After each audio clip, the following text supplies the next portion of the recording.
Due to a cast indisposition, the advertised actor for the part of King Lear is unable to perform in today's show. The part of King Lear will therefore be played by...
I shall study deserving. He has been over 9 years, and away he shall again. The king is coming.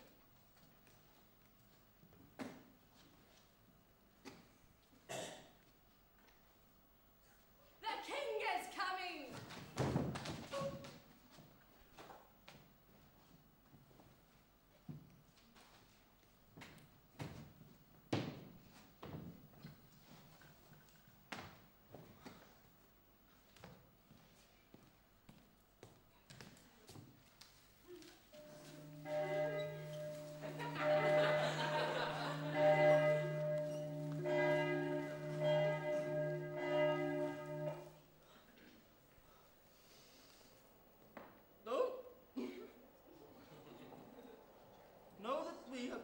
In 3 our kingdom, and 'tis our fast intent to shake all cares and business from our age, faring them on younger strengths, that we may unburdened crawl toward death.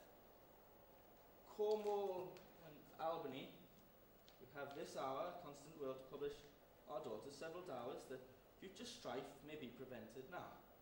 France,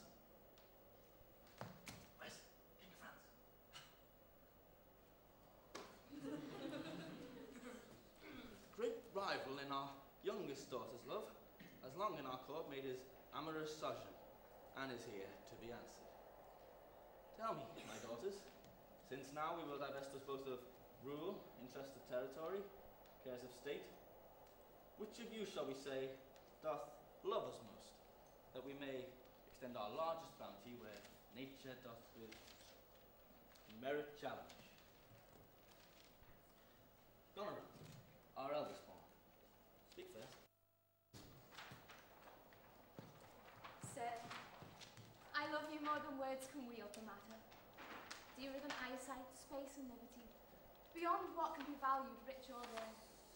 A love that makes breath poor and speech unable. Beyond all manner of so much, I love you. What should Cordelia say?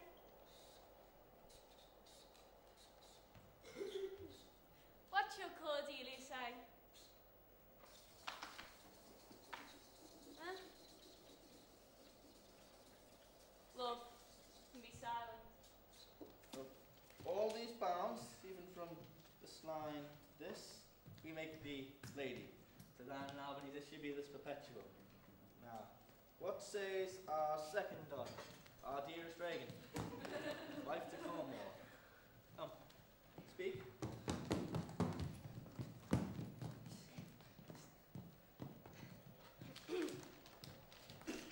Sir, I am made of the self-same metal that my sister is, and prize me at her work. In my true heart, I find she names my very deed of love, only she comes too short. That I profess myself an enemy to all other joys, and find I am alone. Felicitate in your dear highness love. To thee and thine hereditary, ever remain this ample third of our fair kingdom, no less in space, validity, and pleasure than that conferred on Goneril. Now, joy. Though last, not least, to whose young love the vines of France strive to be interest, what can you say to draw a third more opulent than your sisters? Speak.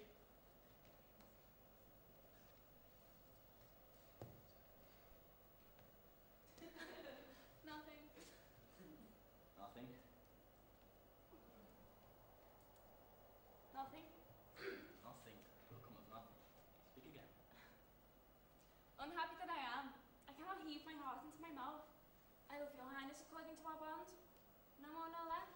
How, Cordelia? Mend your speech a little, lest it may mar your fortunes. Good, my lord, you have begot me, bred me, loved me. I return those duties as all right fit. Obey you, love you, and most honor you. Why are my sisters husbands, if they say they love your highness all? Happily when I shall wed, that lord whose hand must take my plight shall carry half my love with him, half my care and duty. Sure, I'll never marry like my sisters, to love my father all. Goes thy heart with this? Aye, my good lord. So young and so untender. So young, my lord, and true. Let it be so. Thy truth then be thy dower, for by the operation of all the orbs from whom we do exist and cease to be, here I disclaim all my paternal care, propinquity, and property of blood, and as a stranger from my heart and me, hold thee from this forever. Good, my liege. Peace, Kent! Come not between the dragon and his wrath.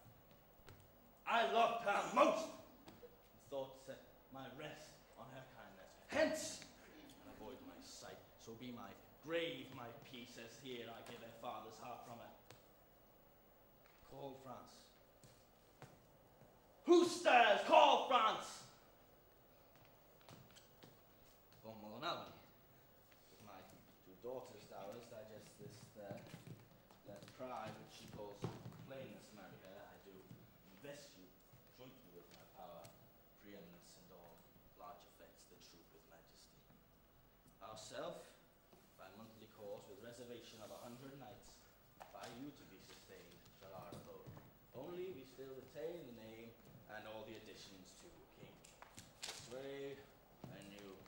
Execution of the rest, beloved sons, be yours, which to confirm this coronet. Royal Lear, whom I have honoured as my king, loved as my father, as my master followed, as my great patron thought in my prayers. Bow is bent and drawn, make from the shaft. Let it fall rather, that the fall conveyed the region of my heart. Be Kent unmanly when Lear is mad. What wilt thou do, old man? Think thou that duty shall have dread to speak when power's flattery vows? Reverse thy doom. Thy youngest daughter does not look the least, nor are those empty hearted whose low sounds reverb no hollowness. Kent, on thy life. My life I have never held but as a pawn to wage against thine enemies, nor fear to lose it. Vassal miscreant! Oh, dear sir, forbear. Revoke thy doom, or whilst I can then clamour from my throat, I tell thee, thou dost evil. Since thou hast sought to make us break our vow, take thy reward. 5 days do we allot thee to shield thee from diseases of the world. On the 6th, turn thy hated back upon our kingdom. If on the 10th day following thy banished trunk be found in our dominion, the moment is thy death. Away! By Jupiter, this shall not be revoked. Fare thee well then, king, since thus thou wilt appear freedom lives hence, and banishment is here.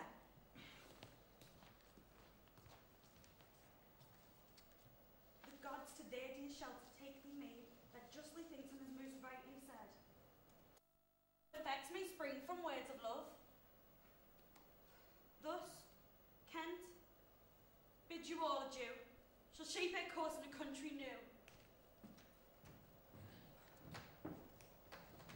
King of France, my noble lord.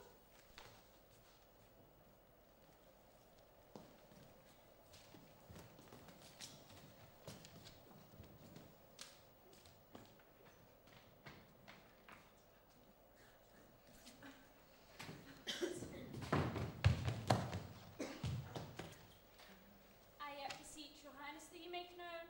It is no vicious blot, murder or foulness, no unchaste action nor dishonoured step that have robbed me of your grace and favour, but for want of that for which I am richer. A still soliciting eye and such a tongue that I am glad I have not. Though, not to have it hath lost me in your life. Better thou hast not been born to have not pleased me better.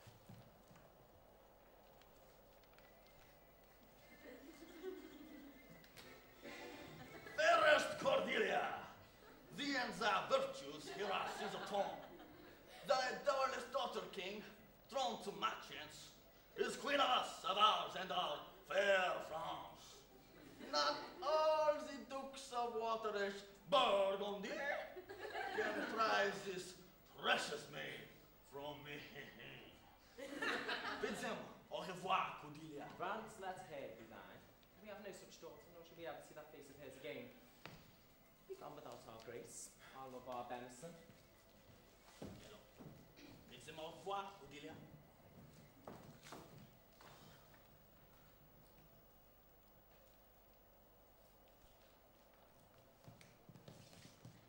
The jewels of our father. With washed eyes, Cordelia leaves you. I know you what you are, and like a sister, I'm most loath to call your faults as I see them. Use well our father, and to your professed bosoms I commit him. Yet, alas, stood I within his grace, I prefer him to a better place, and so farewell to you both. Prescribe not us our duties. Let your study be to content your lord, who hath received you at Fortune's arms.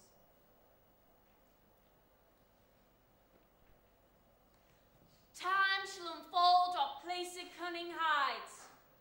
Well, may you prosper. Come, my fair Cordelia.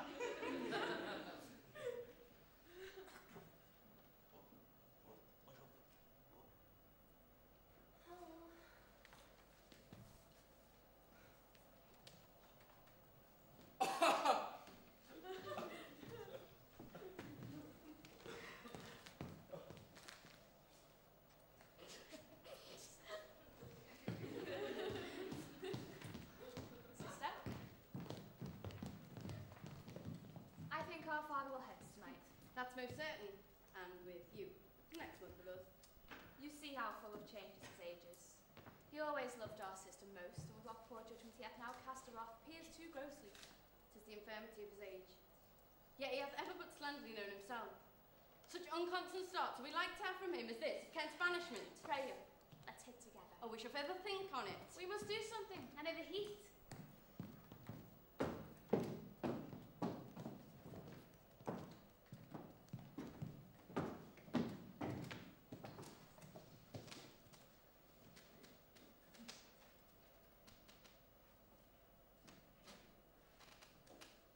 Thou, nature, art my goddess. To thy law my services are bound. Wherefore should I stand in the plague of custom and permit the curiosity of nations to deprive me, for that I am some 12 or 14 moonshines lag of a brother? Why bastard? Wherefore base? When my dimensions are as well compact, my mind is generous, and my shape is true as honest madam's issue. Why, they brand us with base, with baseness, with bastardy, with base and fucking base! Who, in the lusty stealth of nature, take more quality in fierce composition than doth, and go to a dull, stale, tired bed and create a whole tribe of fops? Got between asleep and wake. Well, legitimate Edgar, I must have your land. The legitimate.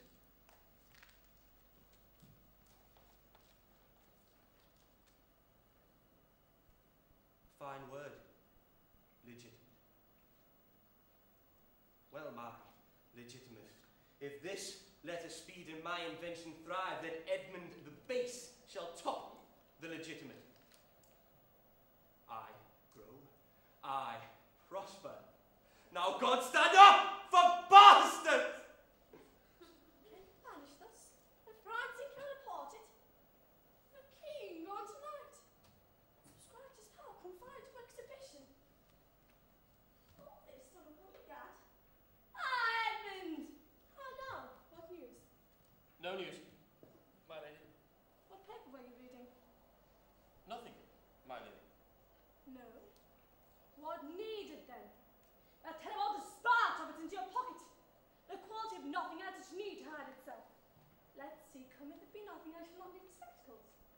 I beseech you, madam, pardon me. It is a letter from my brother that I have not overall read, and for so much that I have perused, I find it not fit for your overlooking. Give me the letter, sir. I shall offend either to detain or to give it. The contents, as in part I understand them, are to blame. Let's see, let's see. I hope, for my brother's justification, he wrote this but as an essay, or test, of my virtue. This policy and reverent age makes the world better to the best of our times. Keeps our fortunes from us till our oldness cannot relish them. I begin to find an idle and fond bondage in the oppression of age tyranny. Come to me like this, I may speak more. If our mother should sleep till I waked her, you should enjoy half of her revenue forever. Live the beloved, your brother, Edgar. Who's going to sing? Sleep till I waked her, you should enjoy half her revenue. My son, Edgar, had you a hand to write this, a heart and brain to breathe it in? Have you ever heard four times due in this business? Never, my lady, but I've heard him oft maintain it to be fit that a son of a perfect age and mother declining, the mother should be as war to the son, and the son manage her revenue. Villain, villain, is there a opinion in this letter? A bored villain. I dare pour down my life that he wrote this to feel my affection to your honour, and to no further pretence of danger. Oh, think you so? To his mother, that so tenderly and entirely loves him. Heaven and earth, Edmund, seek him out. Wine you unto him, I pray you. Frame the business after your own wisdom. I would instate myself to be in due resolution. I will seek him, madam, presently. Convey the business as I shall find means and acquaint you withal. These late eclipses in the sun and moon portend no good to us. This villain of mine shall not escape. There's son against mother. The king falls from bias of nature. There's mother against child. We have seen the best of our times. Machinations, hollowness, treachery, and all ruinous disorders. Follow us as quietly to our graves. And find out this villain, Edmund. It shall lose thee nothing. Do it carefully. And the noble and true-hearted Ken banished. Offence, honesty, 'tis strange. This is the excellent foppery of the world, that when we are sickened with fortune, often the surfeit of our own behaviour, we put into blame the sun, the moon, and the stars, as if we were villains by necessity, thieves, treacherous, and knaves by heavenly compulsion. My father, compounded with my mother, under the dragon's tail, my nativity is, I am rough, and I am lecherous. Should have been that I am, had the maideniest star in the firmament twinkled upon my bastardizing Edgar. And Patty comes, like the catastrophe of the old comedy. My cue is villainous melancholy, with a sigh like Tom of Bedlam. Oh, these eclipses do portend these divisions. How now, Brother Edmund? What serious confrontation are you in? I am thinking, brother, of a prediction I read this other day. What should follow these eclipses? How long have you been a secretary astronomical? Come. When saw you my mother last? Why, the night gone by. Spoke you with her? Aye, 2 hours together. Parted you in good terms? Found you no displeasure in her by word nor countenance? None at all. Bethink yourself wherein you may have offended her, and at my entreaty forbear her presence till some little time have qualified the heat of her displeasure, which at this instant so rageth in her. With the mischief of you in person, it would scarcely allay. Some villain hath done me wrong. That's my fear. Pray you, have a continent forbearance till the spite of her rage goes slower, and as I say, retire with me to my lodging, from whence I will fitly hear you to bring my lady speak. There you go.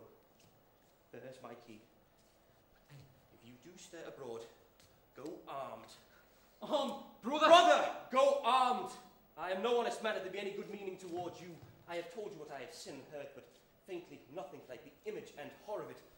Pray you away. Shall I hear from you anon? I do serve you in this business.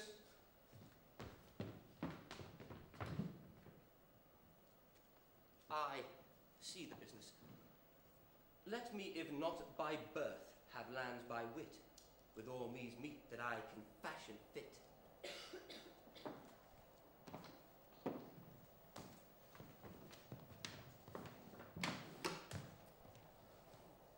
Did my father strike my gentleman for chiding of his fool? Aye, madam. By day and night he wrongs me. Every hour he flashes into one gross crime or other that sets us all at odds. I'll not endure it. His night grow rises and himself upbraids us on every trifle. When he returns from hunting, I will not speak with him. Say, I'm sick. If you can slack of former services, you shall do well. The fault of it I'll answer. He's coming, madam. I hear him. Put on what wearing negligence you please, you and your fellows. I'll have it come to question. If he dislike it, let him to our sister, whose mind and mine I know, in that are one and not to be overruled. Idle old man, that would still manage those authorities he hath given away. Now by my life, old fools are babes again and must be used with checks as flashes when they are seen abused. Remember what I have said. Well, madam.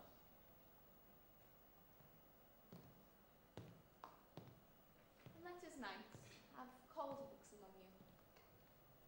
What grows of it? No matter. Advise your fellows so. I would breed from hence occasions, and I shall, that I may speak. I'll write straight to my sister to hold my very close.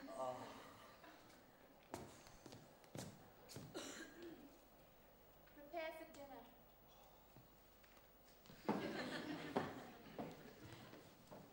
It puts as well, my other accents borrow. That can diffuse my speech. My good intent will follow through itself to the full issue of which I raise my likeness. Now, banish Kent, if thou canst serve where thou dost stand condemned, so may it come. Thou master, who thou love, shall find me full of labours.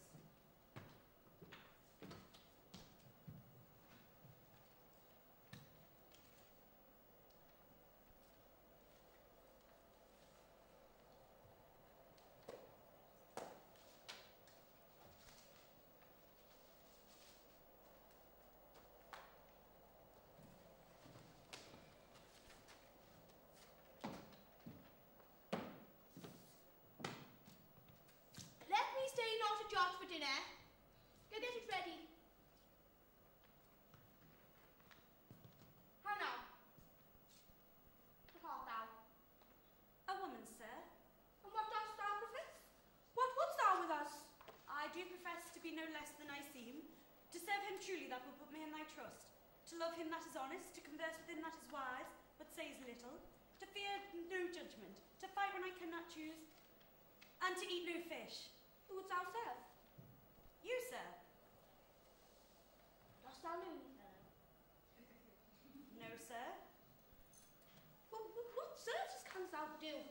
I can keep honest counsel, ride, run, deliver a plain message bluntly. That which ordinary women are fit for I am qualified in, and the best of me is diligence. Follow me. Thou shalt serve me. If I like you no ways after dinner, I will not part from thee yet. Dinner. Oh, dinner. Where's my slave? My fool. Go you, for my fool dinner. Oh, you, sir. Where's my daughter? So please you. What says the fellow there? Hold back. Where's my fool? I think the world asleep. How now? Where's that mongrel? He said, my lord, your daughter is not well. And why not came the slave back to me when I called him? He answered me in the roundest manner he would not. He would not? Your Highness, I know not what the matter is, but to my judgment, your Highness is not in steam with that ceremonious affection as you were wont. Ha! Say thou so. I do beseech your pardon. Pardon me if I be mistaken, but my duty cannot be silenced when I think your Highness wronged. Thou but rememberest me of mine own conception. I have perceived a most faint neglect of late. Go on, go you, and tell my daughter I would speak with her, and then call him my fool.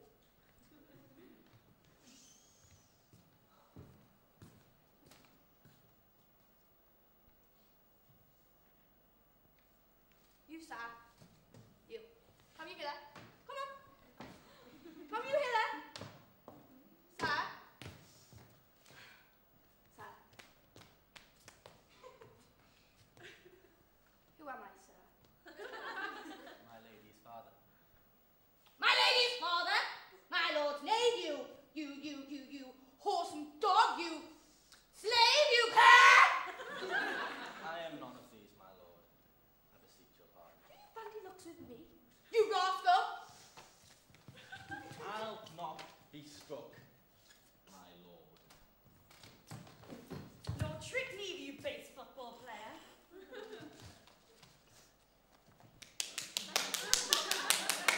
Thou shalt serve me, and I love thee. Away! If you will measure your labours length, tarry, but away, go to. Have you wisdom?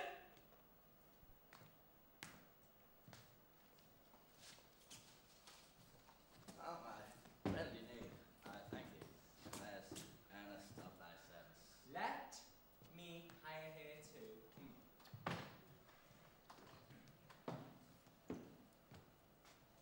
Aha! Here's my coxcomb.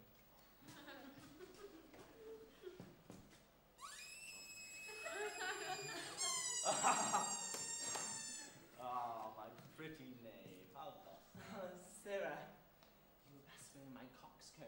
Why, fool? Why? For taking one's part that's out of favour, nay.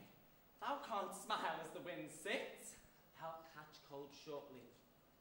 Here. Take my coxcomb. Why? This fellow's banished 2 one's daughters and didn't fear a blessing against their will. If thou follow you, thou must needs wear my coxcomb. Now, our daughter. Now, what brings that frontlet on? Methinks you are too much elate in the frown. Oh, thou was a pretty fella before thou had any need to care for hair frowning. Not the art and over without a figure. I am better than thou art now. I am a fool, thou art not. Yes, forsooth, I will hold my tongue so your face bids me. Though you say nothing. Mum! Mum!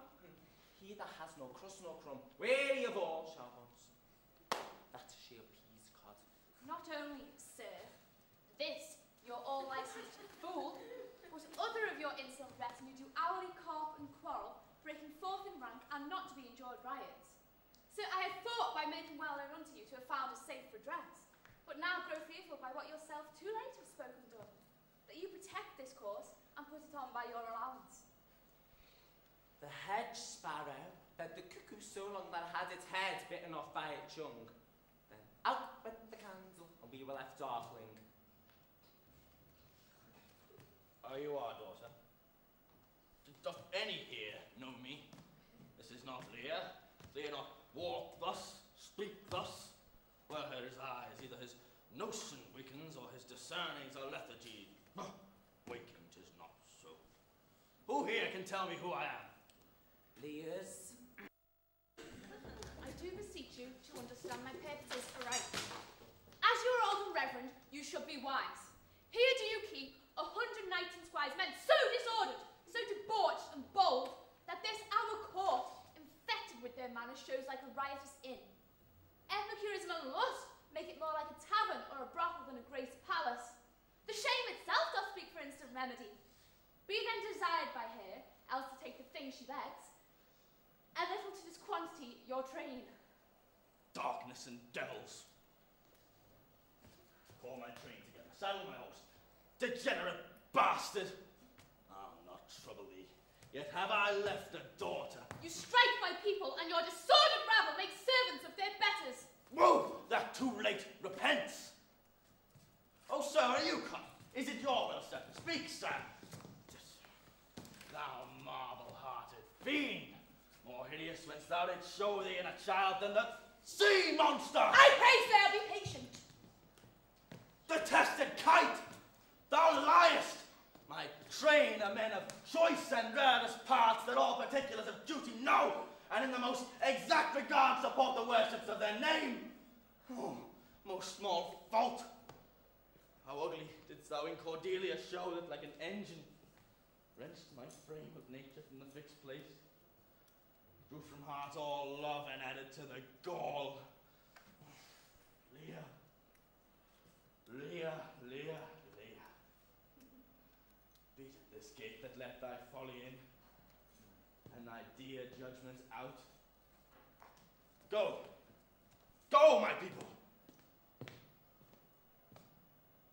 My lord, I am guiltless, as I am ignorant at what hath moved you. It may be so, Harry. Here, nature.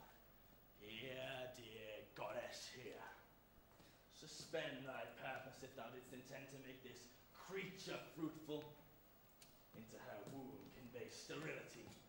Dry up in her organs of increase, and from her derogate body never spring a babe to honour her. If she must teem, create her child from spleen that it may live, and be a thwart this natured torment to her. Let it stamp wrinkles in her brow of youth, with cadent tears blood channels in her cheeks. She may know how sharper than a serpent's tooth it is to have a thankless child. Away. Away. Now, gods that we adore, whereof comes this? Never afflict yourself to know the cause, but let his disposition have that scope the dotage gives it. Oh, 50 of my followers at a clap within a fortnight! What's the matter, sir? I'll tell thee. Life and death. I'm ashamed of thou's power to shake my man out thus. But these hot tears that break from me perforce should make thee worth them. It has come to this. Let it be so. Yet have I left a daughter, who I am sure is kind and comfortable. When she hears this of thee with her nails, she'll flay thy wolfish visage. Thou shalt find that I'll resume the shape thou hast thought I've cast off forever. Thou shalt. I warrant thee. You may fear too far, safe than trust too far. I shall inform our sister full of my particular fear. How far your eyes may pierce, I cannot tell. Striving to better, of we more what's well.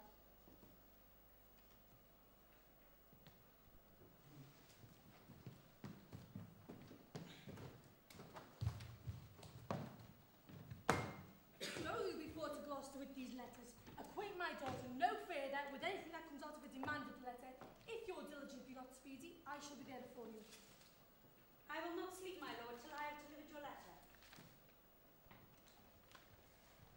I shan't see thy other daughter will use me kindly, but how she is like this as a crab's like an apple, yet I can tell when I can tell. Why? What can As a crab does to a crab. Can't one tell why one's nose stands in the middle of one's face? No? Why, to keep one's eyes of either side's nose. What a man cannot smell out, he may spy into. I did her wrong. Can't one tell by an oyster makes his house? No? Nor would I neither, but I can tell you why a snail has a house. Why? Why to put his hand in, not to give away to his daughters and leave his home without a cage. I won't forget my nature being so kind a father. Be my horses ready.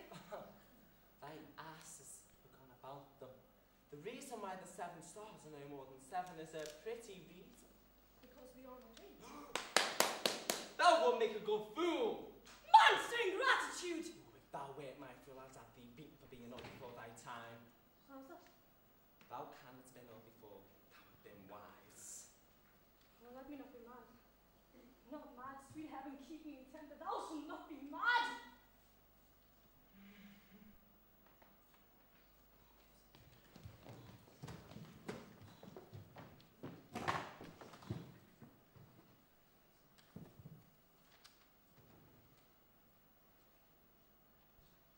Cornwall and Regan be here tonight. The better. The best. This weaves itself perforce into my business. My mother has set guard to watch my brother, and I have one thing but queasy question which I must act. Briefness and fortune work. Descend, brother, I say.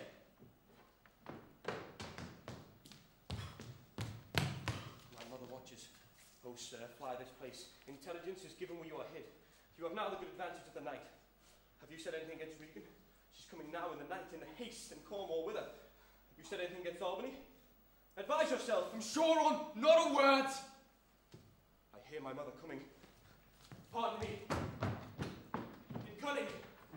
I must draw my sword against you. Draw! Seek to defend yourself.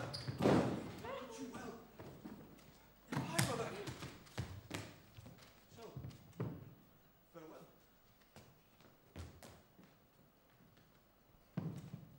Some blood drawn upon me would beget opinion. My more fierce endeavour, I have seen drunkards do more than this is full of.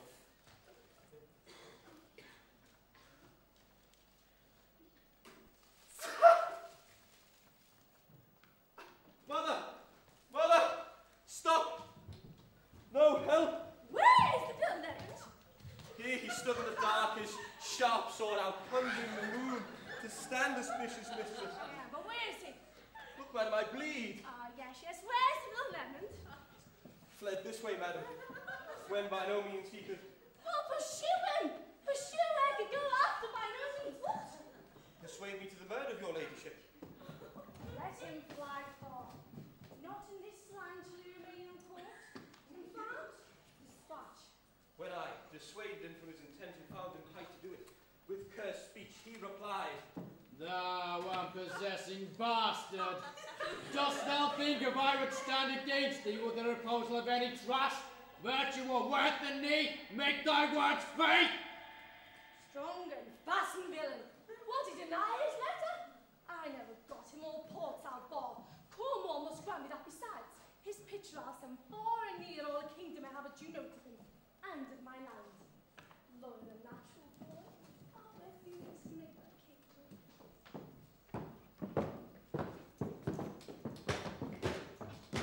How now, my noble friends?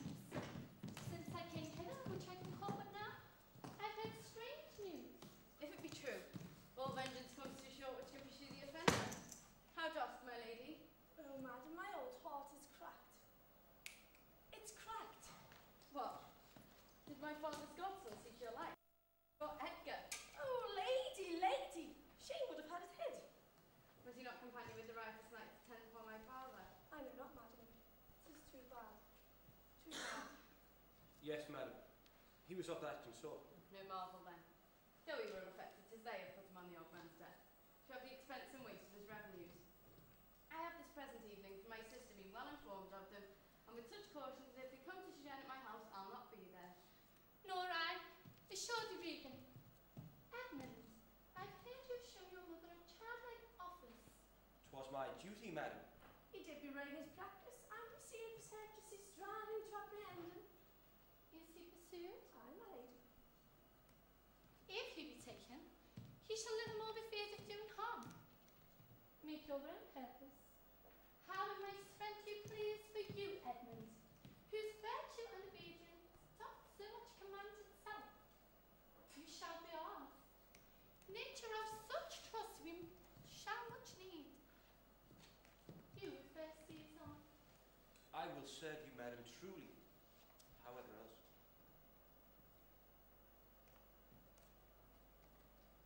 You know not why we came to visit you? Thus out of season, threading dark-eyed night. Occasions, noble Gloucester, of some poise when we must have use of your advice. Our father, he hath writ, and so hath our sister, of differences which I least thought it fit to answer from our home. For several messengers from hence attend dispatch. Our good old friend, lay comfort to your bosom, and bestow your needful counsels to our business which craves the instant use. I serve you, madam. Your grace is all right about me.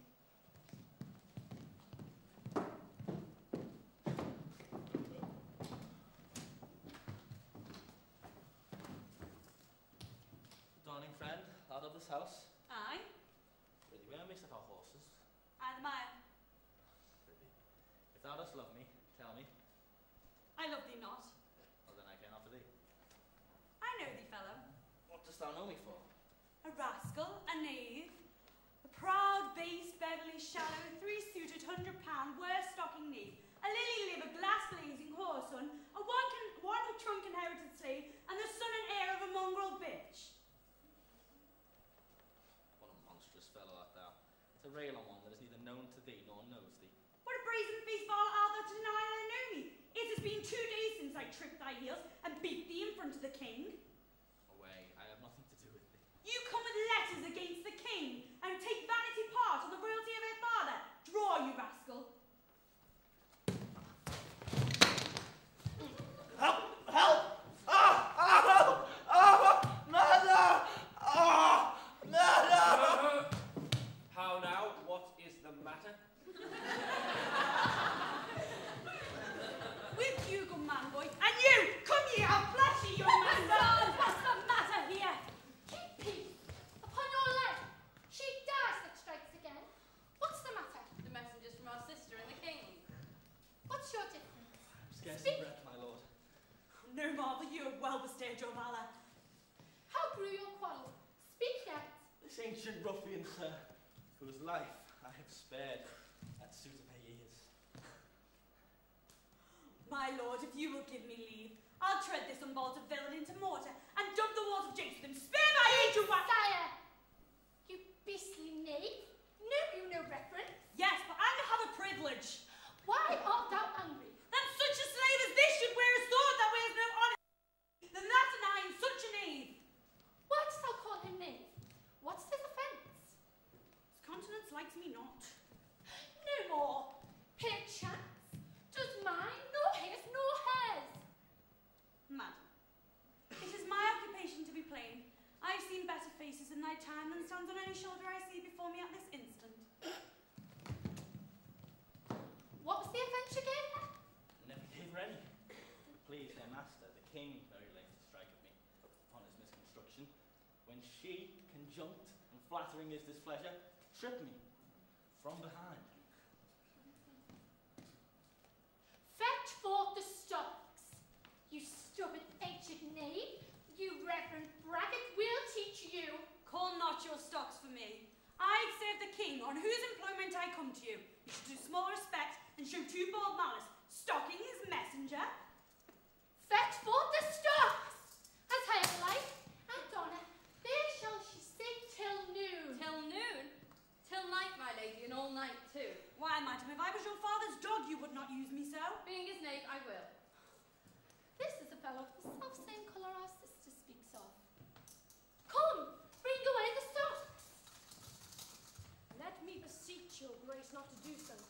The king must take it ill that he so slightly values in his messenger. Should you have me restrained? I'll answer that. Come, my good lady, away.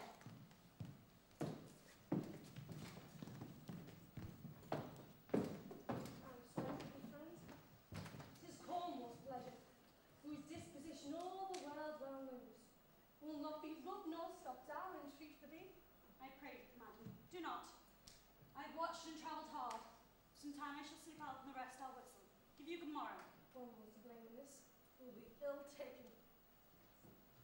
All wary and overwatched. Take vantage, heavy eyes, not to behold this shameful lodging. Smile once more. Turn my wheel. Good night.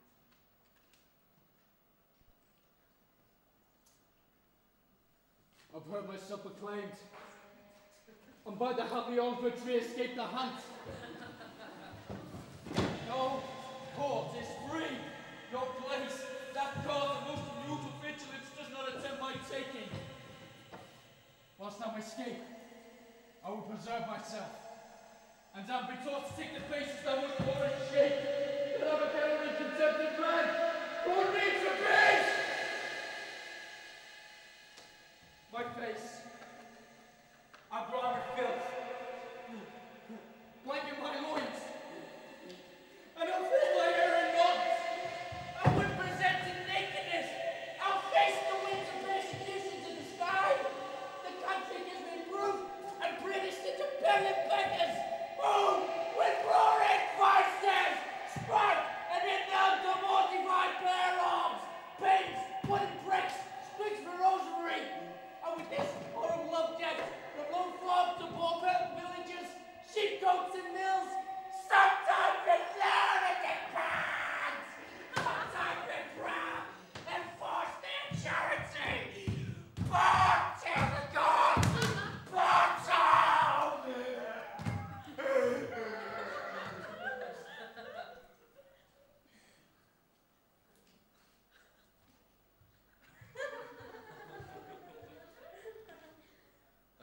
yet, Edgar, I nothing am.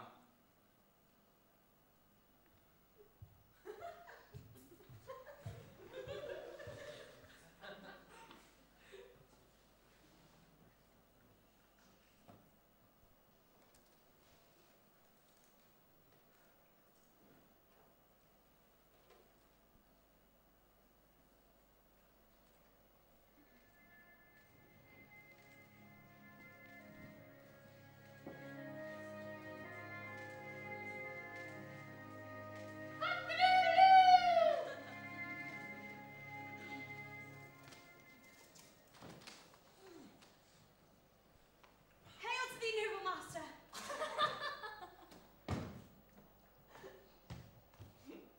Makest thou to shame thy pastime? No, sir. She wears cruel garters, horses are tied by the head, dogs and bears by the neck, monkeys by the lungs, and a woman at the legs. When a woman is over lusty at legs, then she must wear wooden leather stocks. Oh, what's he that hath so mistook thy place to set thee here? It was she, your daughter. No. Yes. No, I say. I say yes. No. No, she would not. Yes, she hath. By Jupiter, I swear no. By Juno, I swear I. Resolve me, with all modestation, which way thou mightst deserve, or they impose this usage coming from us.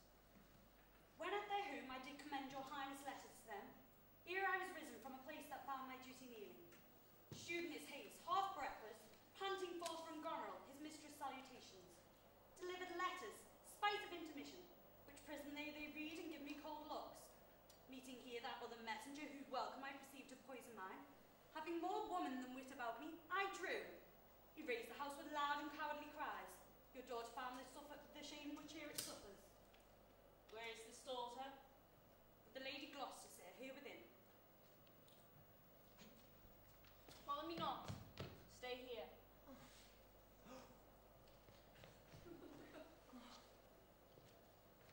Made you no more offence than you speak of? None. How chance the king moves with such small train? And you've set them stocks for that question. That's well deserved, Why, fool? Well, set thee to school to aunt and teach thee there is no labouring in the winter. All the part of their noses are led by their eyes for blind men, and there is not a nose among 20 but can smell him that's stinking. Oh. Let go thy hold, and the great wheel that runs down the hill, lest it break thy neck. By following it, and the great wheel that runs up the hill, draw thee after. If a wise man gives thee better counsel, give me mine again. I should have none but knaves follow it, since a fool gives it. Where lay me this fool? Not in the stocks, fool. Deny to speak with me. They are sick, they are weary, they have travelled all the night. Mere fetchers, the images of revolt and flying off. Fetch me a better answer. My dearly look, fiery quarter from Howland, only movable and fixed on their own course. Death, plague, confusion. Fiery? What quality? By Gloucester. Gloucester, I'd speak with Regan and Cornwall. Well, my good lord, I have informed them so. Inform them so. Dost thou understand me, madam? Aye, my lord. The king would speak with Cornwall. The dear father would with his daughter speak. Commands their service. Are they informed of this? My breath and blood fiery, tell her that... No. But not yet. Maybe she is not well. Infirmary doth still neglect all office whereto our health is bound. When nature, being oppressed, causes the mind to suffer with the body. Death on my state. Wherefore should she sit here? This act persuades me that this promotion of Cornwall and Regan was practice only. Give me my servant forth.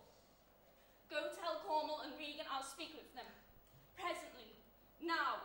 Bid them hear me, or at their chamber door I'll beat the drum till it cries sleep to death. I would have all rather twixt you, sir. Oh me. My heart. My rising heart. But down. Cry to it, nuncle, as the cockney did to the eels when she put Emma in the piece alive, and napped.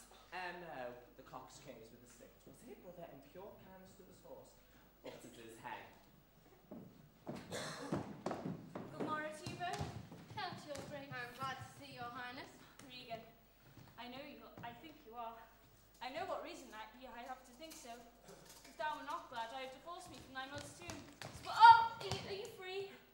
Some other time for that?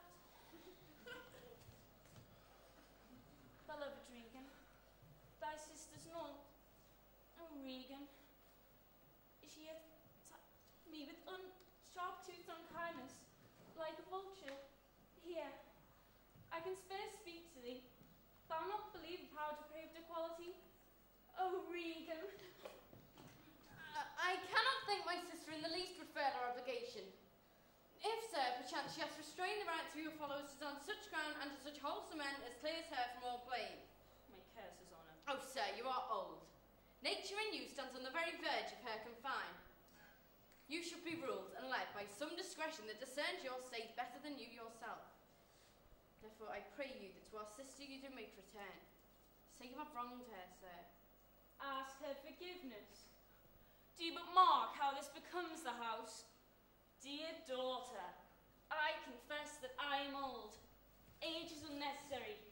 On my knees, I beg that you'll vouchsafe me remnant, bed and food. Good sir, no more. These are unsightly tricks. Return you to my sister.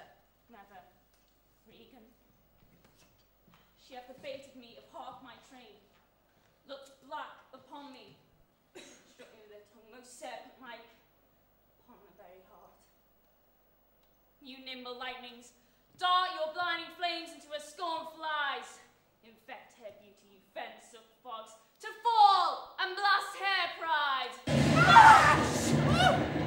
Oh, the blessed gods. So will you wish on me when the rash mood is on? No, Regan. Thou shalt never have my curse.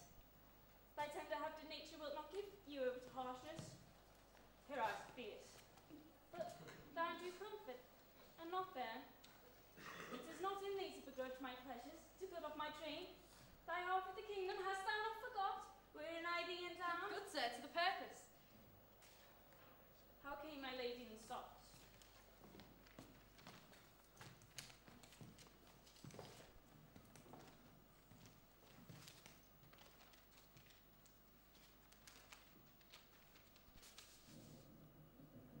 What's that? My sister. This proves a letter that she would soon be here. Who stopped my servant, Regan? I've good hope thou did not know on't. Oh, heavens. Oh, Regan, wilt thou take her by the hand? Why not by the hand, sir? How have I offended? All's not offence in special fines and dotage terms, sir. Besides, you are too tough. Will you yet hold? How came my woman in the stocks? I've set her there, sir, but her own disorders to save much less abandonment. You? Did you? Oh, sir, being weak seems so. If, till the expiration of your month, you will return and sojourn with my sister, dismissing half your train, come then to me. For I am now from home, and out of that provision which shall be needful for your entertainment. Return with her? And 50 men dismissed? No. Rather I abjure all ruse, choose to wage against the emptity of the air, to be comrade with the wolf and owl. Necessity's sharp pinch, return with her. Why, the hot blood of France, who doubtless took our youngest born, I could as well be brought to knee his throne. Return with her, persuade me rather to be slave and sumptuous at this detested groom. At your choice, sir. I prithee, daughter, do not make me mad. I'll not trouble thee, my child. Fare thee well. We'll no longer meet, no longer see one another, but yet put on my flesh, my blood, my daughter, or rather a disease that's in my flesh which I must needs call mine. Thou art a plague, a boil sore, an embossed carbuncle of my corrupted blood. But I'll not chide thee. I can be patient. I can stay with Regan. I am my 100 knights. Not altogether so. I look not for you yet, nor am I provided for your fit welcome. Give ear, sir, to my sister. For those that mingle reason with your passion cannot be content to think you old, and so she knows what she does. Is this well spoken? I dare vouch it, sir. What, 50 followers? Is it not well? What should you need more? Why might not you, my lord, receive attendance from those she calls servants, or from mine? Why not, my lord? If then they chance to slack you, we could control them. If you will come to me, for now I spy a danger. I entreat you to bring but 5 and 20, so no more will I give place or notice. I gave you all. And in good time you gave it. What? Made you my guardians and my depositories? Or made you reserve about such a number? What, must I come at you with 5 and 20, Regan? Said you so? And speak again, my lord, no more with me. Oh, those wicked creatures yet do look well favoured, when others are more wicked. I'll go with thee. Thy 50 doth yet double her 5 and 20, and thou art twice her love. Hear me, my lord. What need you 5 and 20, 10, or 5 to follow in a house where twice so many have a command to attend you? What need one? Oh, reason, not the need. Our basest beggars are the poorest things superfluous. Allow not nature more than nature needs. Man's life's cheapest beast. Thou art a woman. If only to go warm a gorgeous way, nature needs not what gorgeous wearest, which scarcely keeps thee warm. But for true need, you see me here, you heavens, an old man as full of grief as age, wretched in both. If it be you that stir these daughters' hearts against their father, feel me not to bear it tamely. Touch me with noble anger, and let not women's weapons water drop stain my man's cheeks. You are natural hags. I'll have such revenge on you both that all the world shall know. I'll do such things. What they are, yet I know not them. They will be the terrors of the earth. You think I'll weep? No, I'll not weep. I have full cause of weeping, but my heart shall break into 100,000 pieces, or ere I'll weep. Oh, fool. I shall go mad.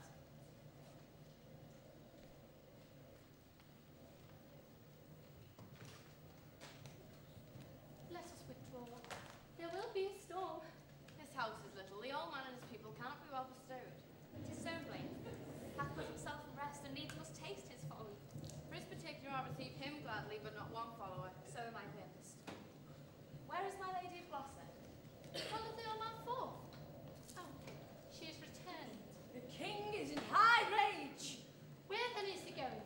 Calls a horse, but will I know not whither. 'Tis best to give him way. He leads himself. My lady, entreat him by no means to stay. Alack, the night comes on, the bleak winds do sorely ruffle, but many miles about there's a scarce a bush. Oh, madam, to wilful men, the injuries that they themselves procure must be their schoolmasters. Shut up your doors. He is attended with a desperate train, and what they may incense him to, being apt to have his ear abused, wisdom bids fear. Shut up your doors, my lady. 'Tis a wild night. My reading comes as well. Come out of the storm.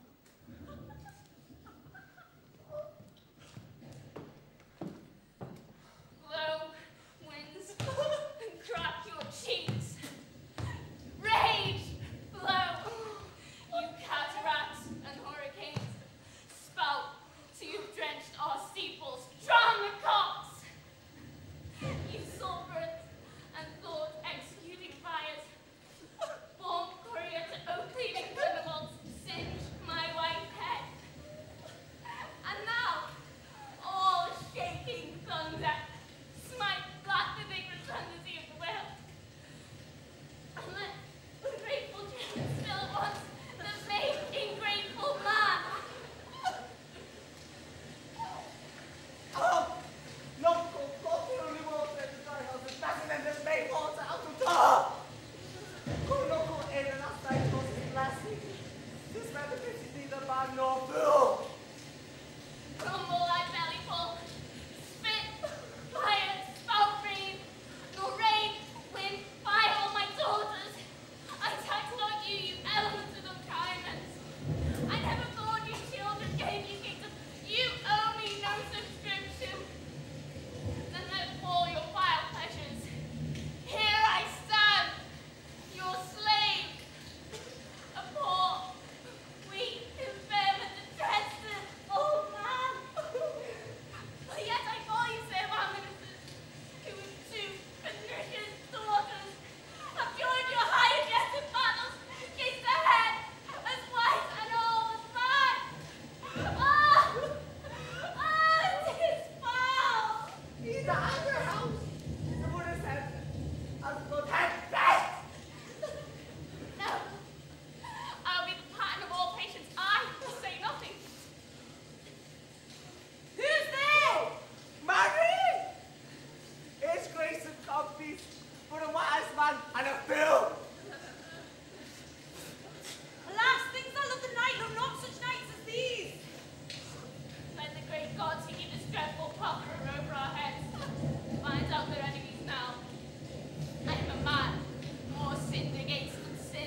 Shanley.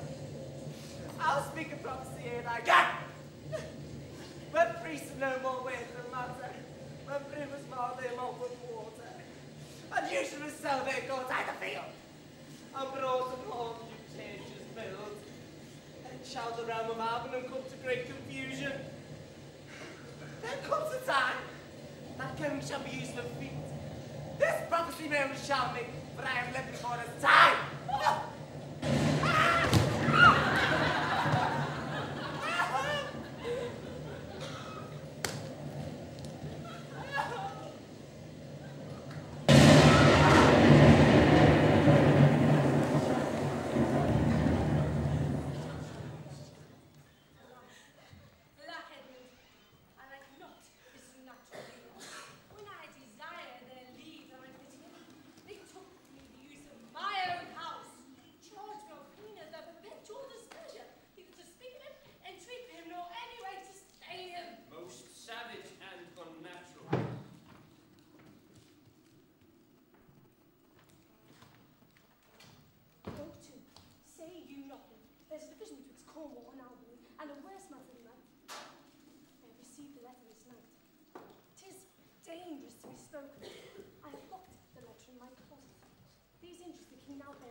I will seek him and privily relieve him. Go you and maintain hope of Cornwall that my charity be not of him received. If he ask me, I am ill and gone to bed, though I die for it as no less is threatened. There is some strange thing toward Edmund. I pray you, be careful. This courtesy forbid thee shall Cornwall instantly know. And of this letter too. This seems itself a fair deserving, and draws me that which my mother loses no less than all. The young arise, and the old doth fall. Here is a place, my lord. Good my lord, enter. The tyranny of good knights too rough for nature to endure. Let me alone! Enter. Wilt thou break my heart? I prithee, I'd rather break mine own. Enter.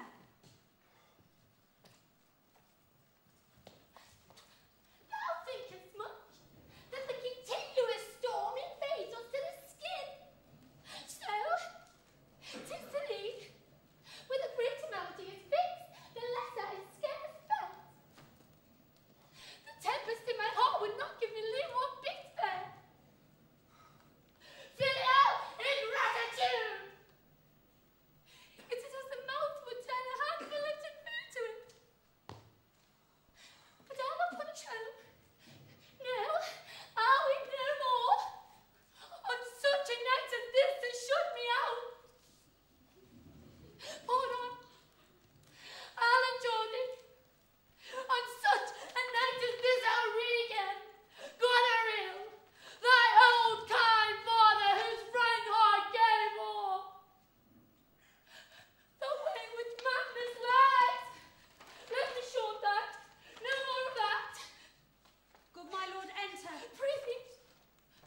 haven't. All the plains in a pendulous air, hang men's light on their faces, daughters! He had no daughter, sir. Jeff! Traitor! Nothing to do nature to such a low that put his own kind daughter! Bellycock, saddle, bellycock, yell, low, low, low, low. And his school would turn us all to madness. Take two going to 15. Obey thy parents, keep thy word justly. Swear not, connect not with mad swan's spouse. Signal thy sweetheart a brother. Bottoms a county. Why? Why were better in their grave than to enter with this uncovered bodies and extremity of the scarves? Is man no more than this? Consider it well. Thou owest the worm no silk, the beast no hide, the sheep no wool, the cat no perfume. Thou art unsophisticated. Thou art the thing itself. Come, off you lendings! Come, unbutton here! Pray thee none come be contented. 'Tis a naughty night to swim. A walk of fire. What are you there? Your name? Bottom, no, it's the swimming frog, the toad, the temple, and the warn you. And the water, that in the fury of his heart, when the frown flame rages, it's to silence.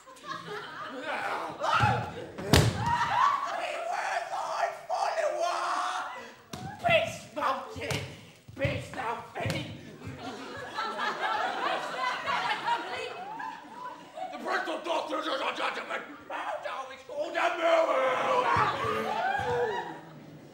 Flesh and blood has grown so vile, my lord, but it doth hate what gets it. Bottom's a county.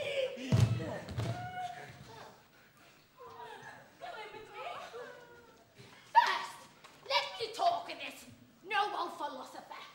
What is the cause of thunder? Take us off, and my lord, go into the house.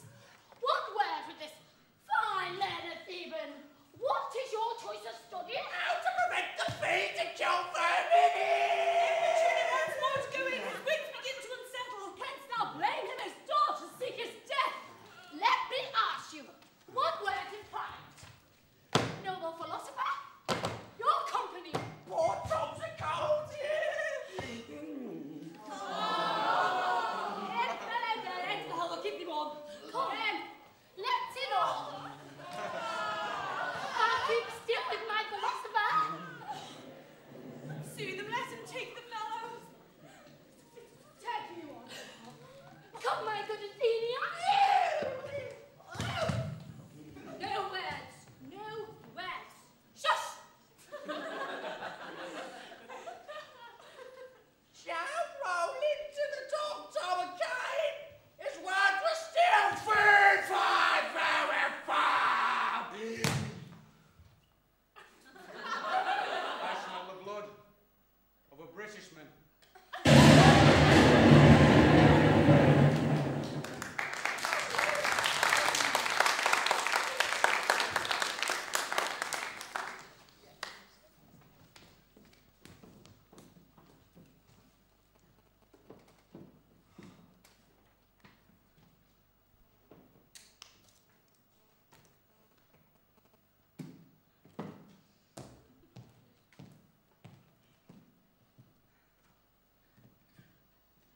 I will have my revenge ere I depart this house. How I may be censored that nature thus gives way to loyalty. Something fears me to think of. I now perceive it was not altogether your brother's evil disposition that made him seek his death, but a provoking method set to work by irrevocable badness in himself. How malicious is my fortune that I must repent to be just. This is the letter my mother spoke of. The advantages of France. Oh, heavens, that this were treason were not, or not I the detector. Go with me to the Duchess. If the matter of this paper be certain, you have mighty business. True or false? It had made me the Earl of Gloucester. Seek out where thy mother is, though she may be ready for our apprehension. If I find my mother comforting the king, it will stuff her suspicion more fully. I will persevere in my course of loyalty, though the conflict be sore between that and my blood. I will lay trust upon thee, and thou shalt find a dear mother in thy love.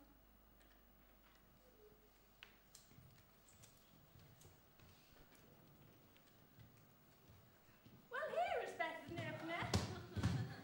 Take your time with it. I will piece up the company. What addition I can. I will not be long for it.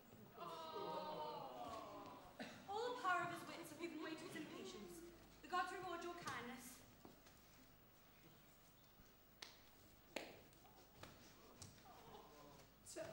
Tell me, no, whether a gentleman be a madman or a human. No!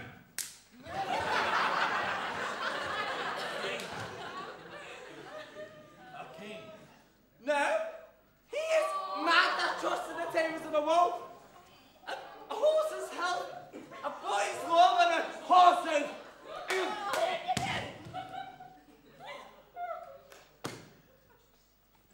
Shall be done. I will rein them straight. Come, sit thou here, most learned justicer. Now, sapient, sir, sit here. Now, you she-foxes. Look where he's standing, glass. How do you, sir? Stand you not so amazed. Will you lie and rest upon the cushions? I'll see them try it first.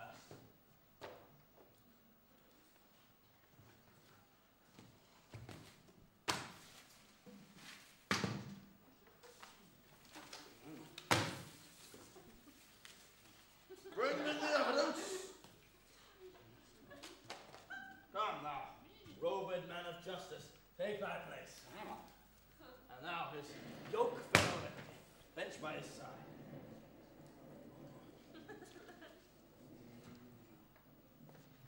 You are on the commission. Sit, you two.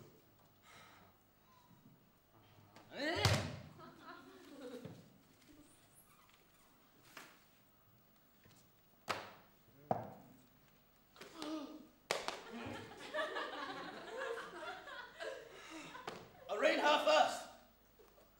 'Tis Goneril. I here take my oath before this honourable assembly. She did kick the poor king, her father. Come hither, mistress.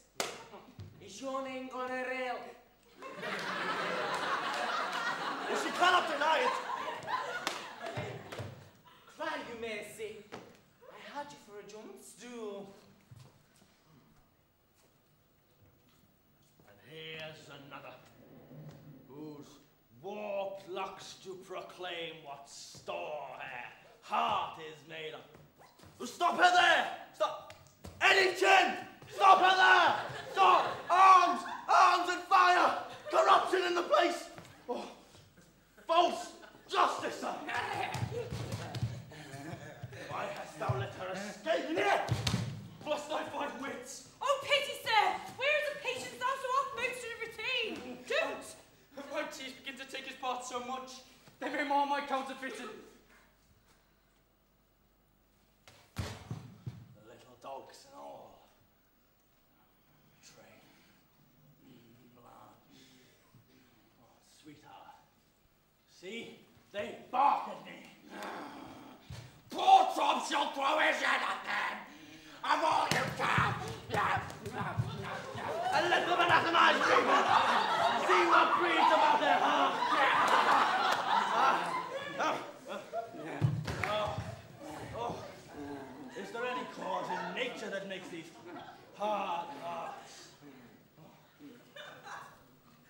sir. I entertain for one of my 100. Only I, not like the fashion of your garments. You say they are Persian attire. But let them be changed.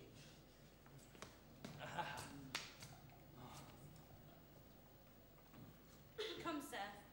Lie down and rest a while. Make no noise. Make no noise. Draw the curtains, Bob. Go. We'll go for supper in the morning. Go.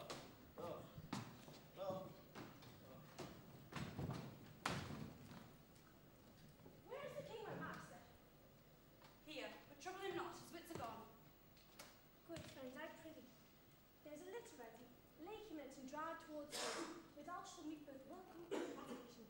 I have overheard plot of death upon him. The press nature does sleep. This right rest might yet have prolonged their broken senses, which if convenience will not allow, stand in hard cure. Come, help to bear thy master, thou not must stay behind. Come away.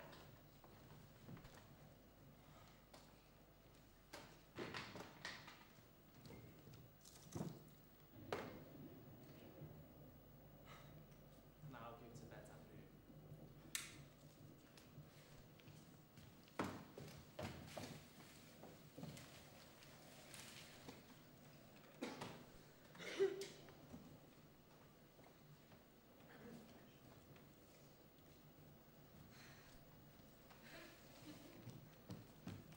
Post business, Archer Albany.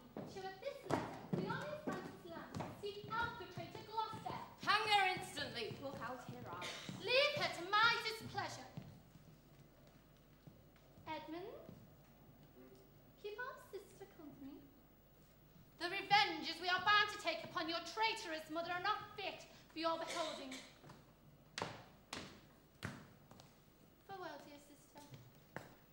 Farewell, my lords of Gloucester. How now, where's the king? My lady of Gloucester hath conveyed her hence. Some 5 or 6 and 30 of his knights are gone with him towards Dover, where they boast to have well-armed friends. Get horse for your mistress. Farewell, sweet sister. Edmund. Farewell. Go! Seek out the traitor Gloucester. Penny in hair like a thief. Though we may not pass upon her life without the form of justice, yet our powers may do courtier to our wrath, which men may blame, but not control. Who's there?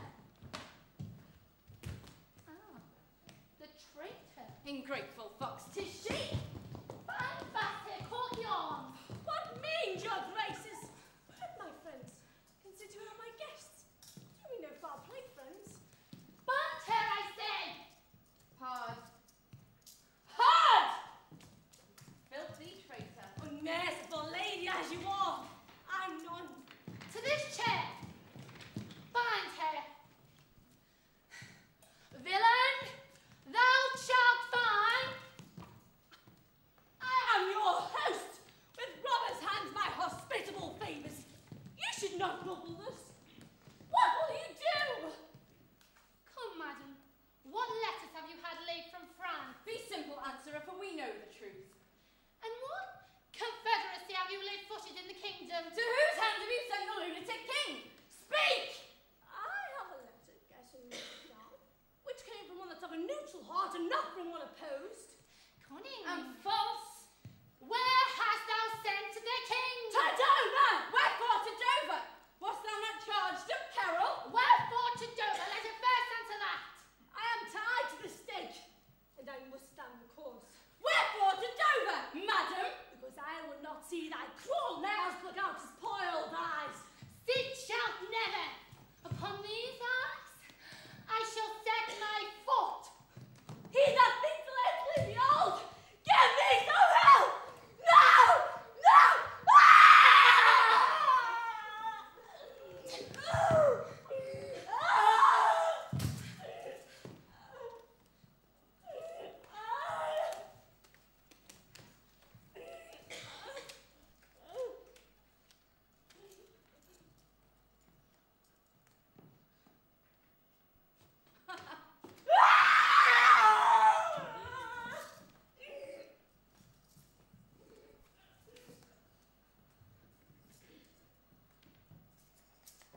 The lowest and most dejected thing of fortune.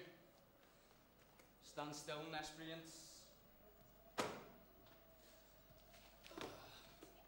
Lives not in fear.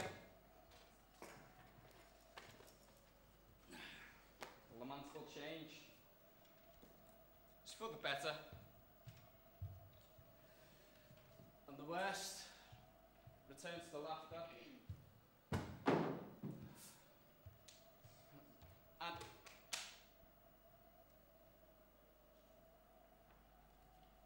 who comes here? My mother. Well.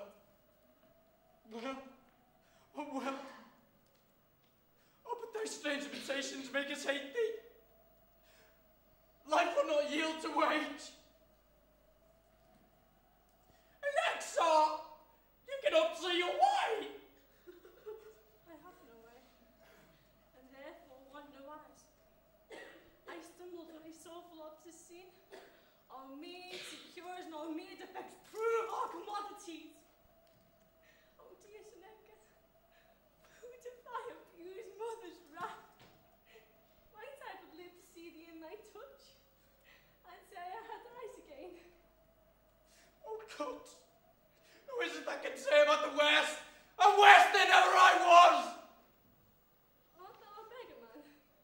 Worse it may be yet, for the worst is not so long as we can say, this is the worst! Fellow, art thou a beggar man? And the madman saw! I, the last night storm, such a fellow saw, which made me think a man aware. My son came down into my mind, and yet my mind came scarce friends with him. I have him more sins as flies to one boy as we are to the gods. They kill us for their sport. Bless thee, master! Did I entreat you to leave me? Alexa, I am mad! Tis the time's plague when madmen lead the blind. Poor Tom's a... Ah! Ah! Ah! I cannot talk it further. Dost thou know Dover? Yet I must. Bless thy sweet heart. They plead. Knowest thou the way to Dover?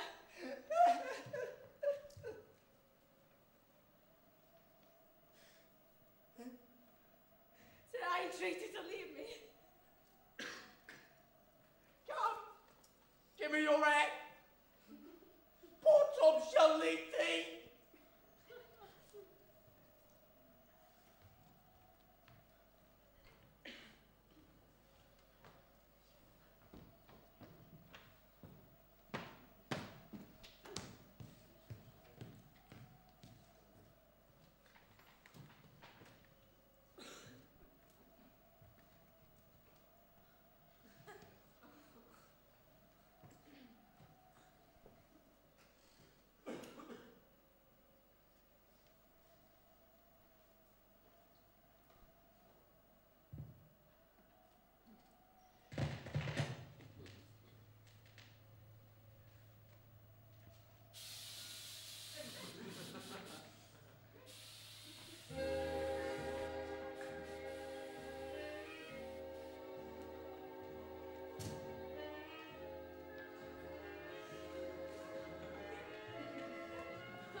change.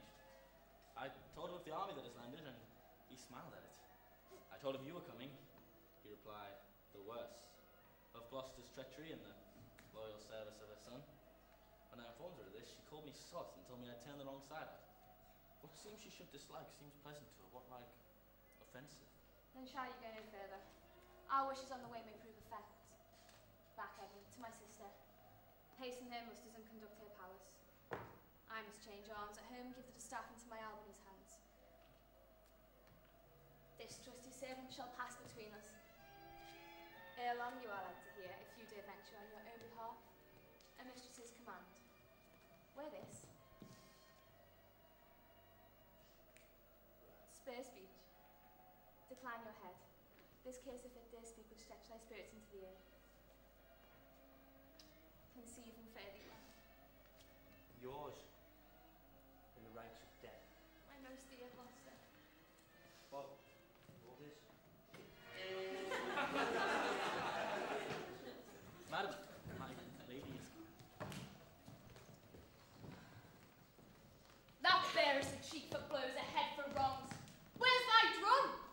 France spread his banner in our noiseless land. With plumed helm, thy slave against threat, whilst thou, a moral fool, sit still and criest, alack, why does he so?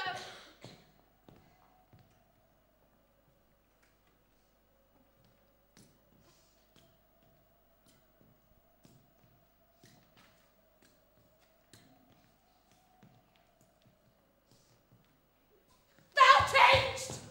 And self-covered therefore shame becomes not thy future. With my fitness to let these rending me my blood! They are apt enough to tear and dissipate my flesh and bones. However, thou art a fiend. A woman's shape doth shield thee.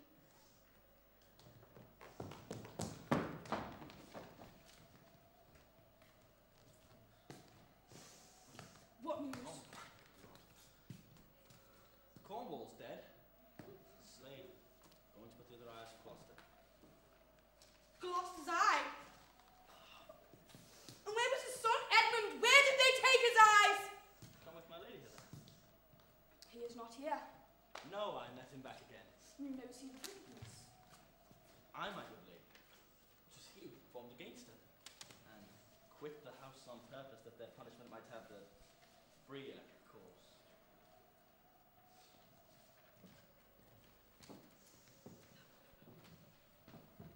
Then Gloucester, I shall live to revenge thine eyes.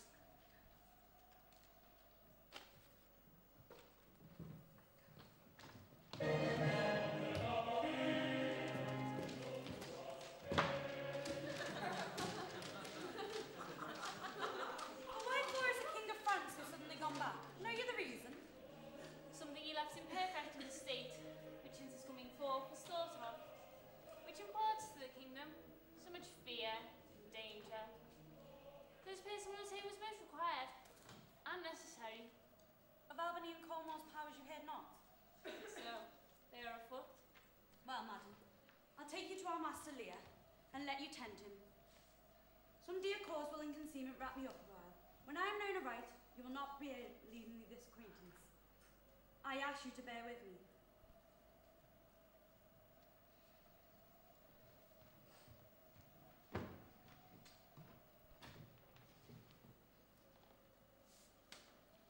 Dear father, 'tis thy business that I go about. Therefore, great France, my important morning tears have pitied. No blown ambition doth our arms incite, but love. Dear love, and our aged father's rights. Soon may I see him and hear him.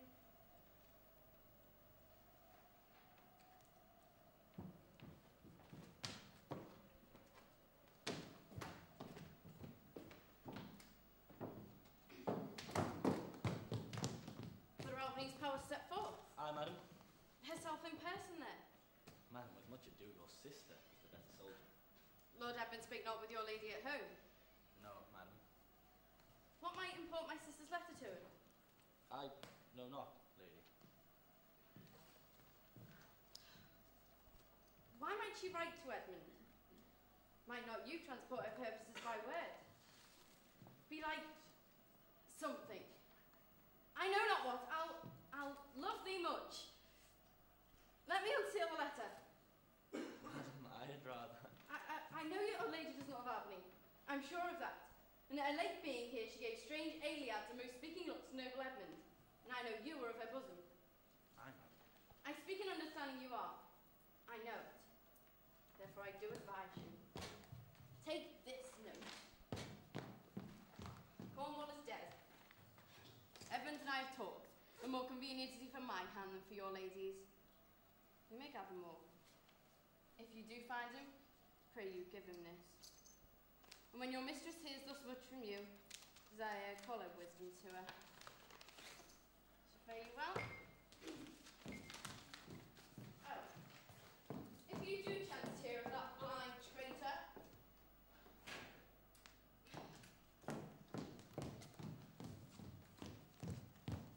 preferment calls on him that cuts her off.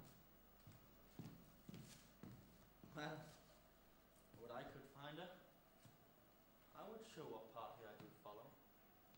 Fare you well.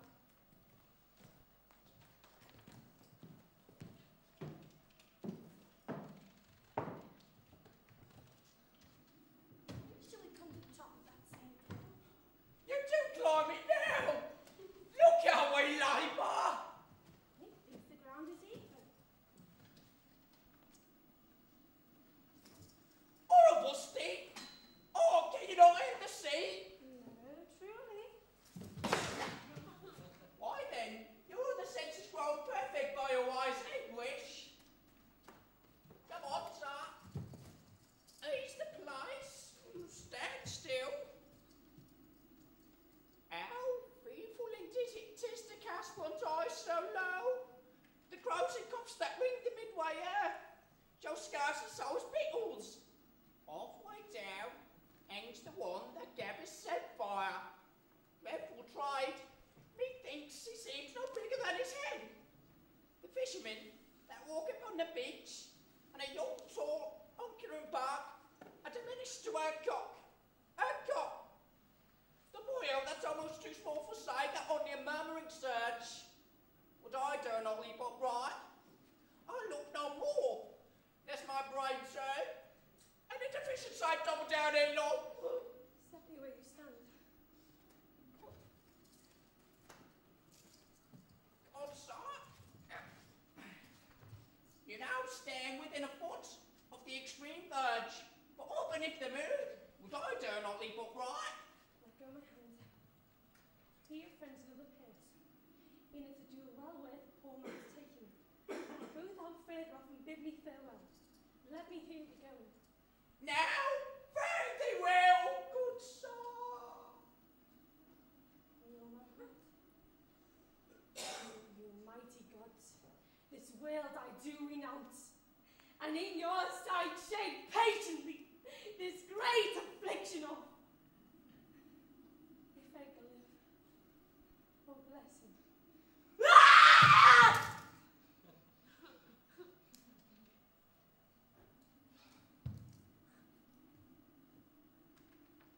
Oh, you sir.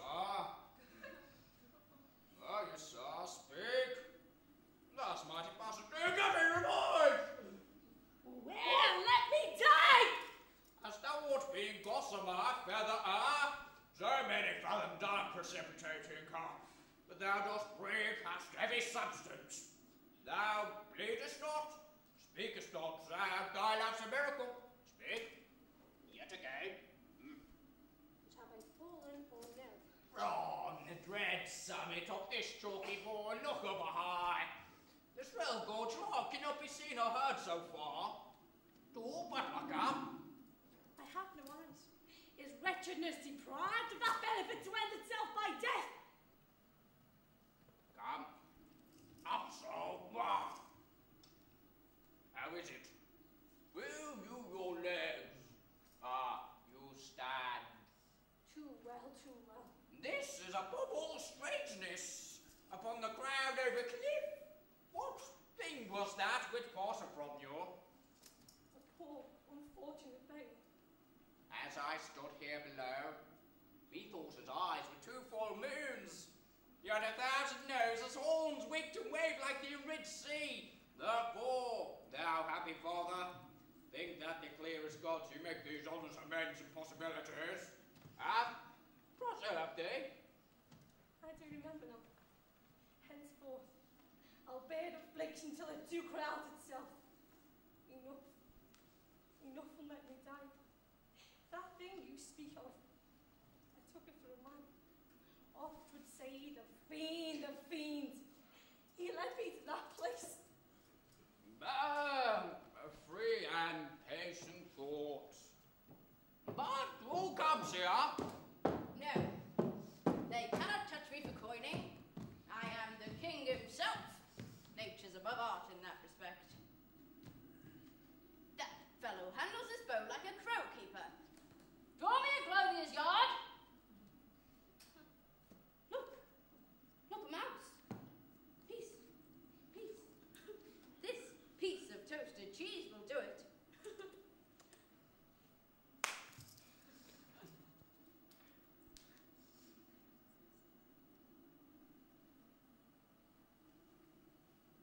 There's my gauntlet. I'll prove it on a giant. Bring up the brown bills!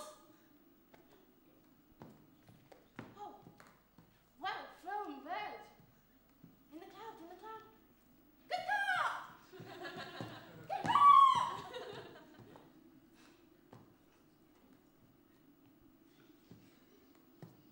Give the word. Sweet Majora Mars. I know that voice. Ha! Goneril! They flattered me like a dog. When the rain came to wet me once and the wind to make me chatter, when thunder would not peace at my bidding, there I found him. There I smelt him out. Go to, they're not men of their words.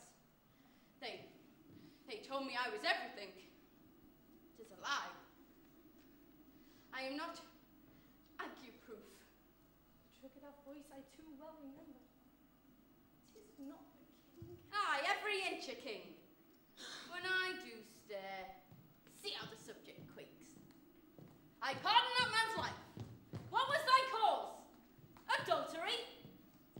Thou shalt not die for adultery. No. The wren goes to it, and the small gilded fly doth lecture in my sight. Let copulation thrive! For Gloucester's bastard son was kinder to his will than my daughter's got between the lawful sheets. To it luxury. Pell-mell, for I lack soldiers. Oh, behold yon simpering dame, whose face between her forks presages snow, who minces virtue and does shake their head to hear of pleasure's name. Down from the waist they are centaurs, though women all above. But to the girdle to the gods inherit. Beneath are all the fiends, there's hell, there's darkness, there's a sulphurous pit, burning, scalding, stench, consumption, pop.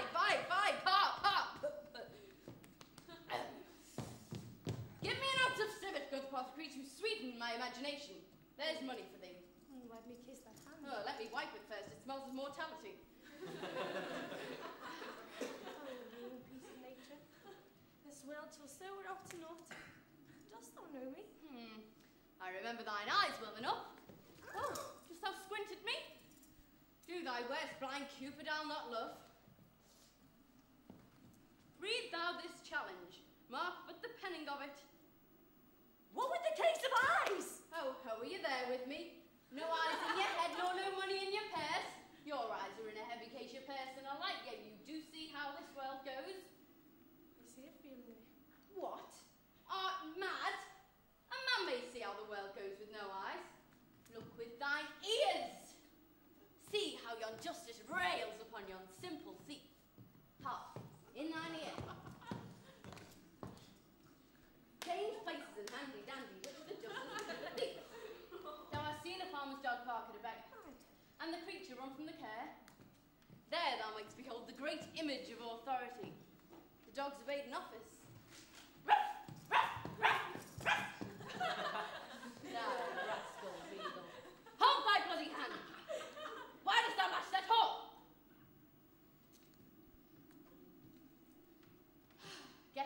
glass eyes, and like a scurvy politician seem to see things thou dost not. Now, pull off my boots.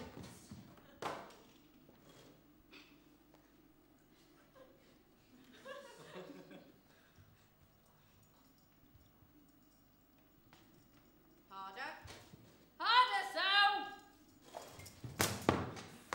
Unreasoning madness!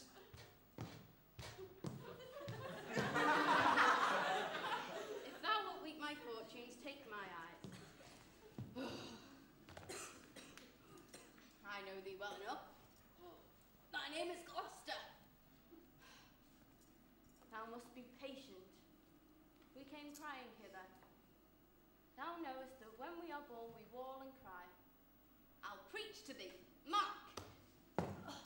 Alack a day. When we are born, we cry that we are come to this great stage of fools. This a good block. It were a delicate stratagem to shew a troop of horse with felt. I'll put it in proof, and when I have stolen upon these sons-in-law, then kill! Sir, your most dear daughter. No rescue? What? A prisoner? I am even the natural full of fortune. Use me well, you shall have ransom. Let me have surgeons I'm cut to the brains. You shall have anything. No seconds. Pull myself. I'll die bravely, like a bridegroom. Come, my masters, I am a king. Know you this? You are a royal one, and we obey you. Then there's life in it. Nay, if you get it, you shall get it with running.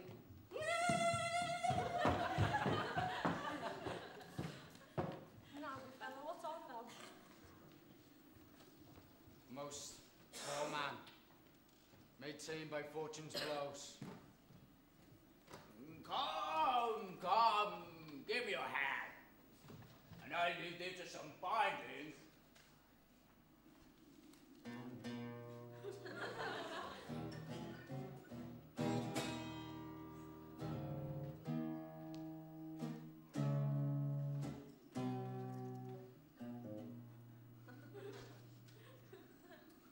Wenches?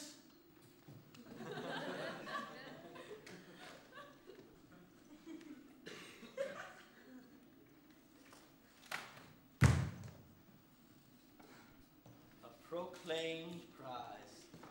Most happy.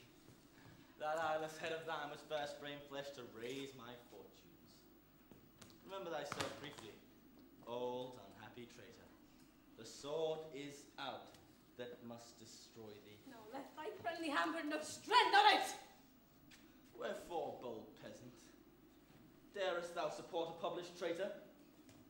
Let go her arm, lest the infection of their fortunes take like hold on thee. Let go, I say. I will not let go, sir, without further occasion. Let go, slave, or thou diest. Oh, gentlemen, go you your gaze, let Forfo pass.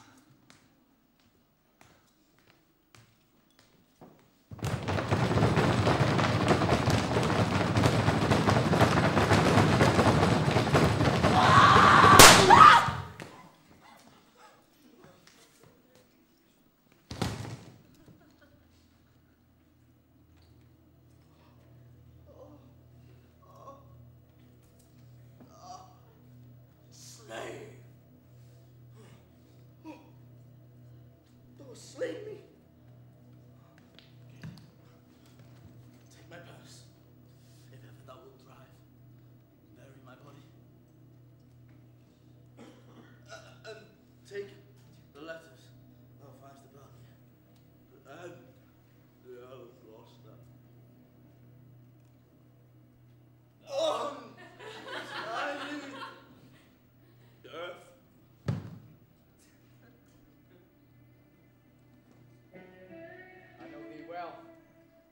A serviceable villain, as duteous to the vices of thy master, as badness would desire. What is he, Dad? Come, strip you down, rest you. The letters of which he speaks of may be my friends.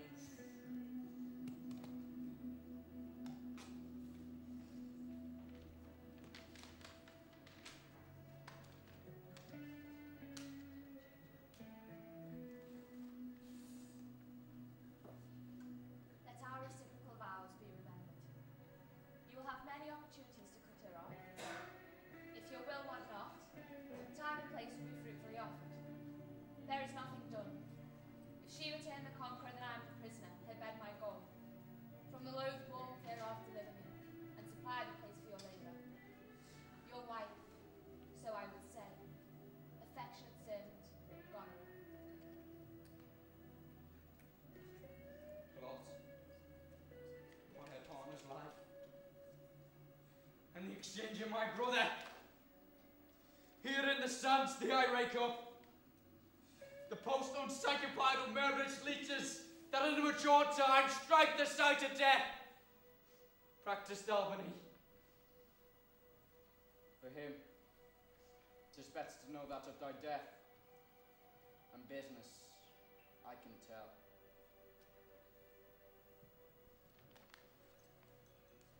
Come. Give me your hand, and I'll bestow thee with a friend.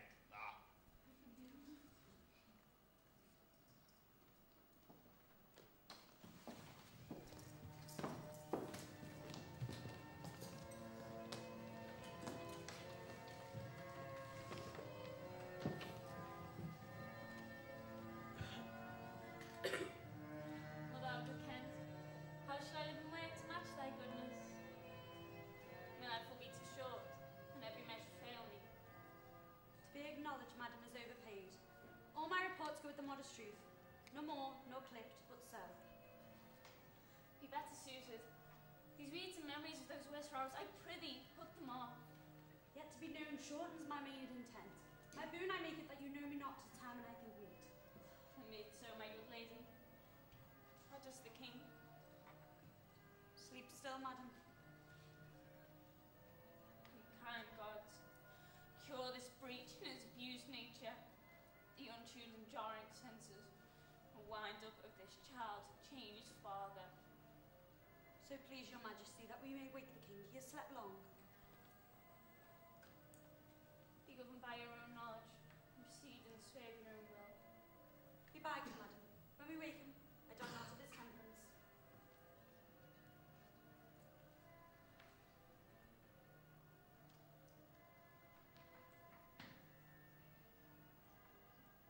Dear father, restoration hang thy medicine on my lips, and let this case repair those violent harms that my sisters have in thy reverence made.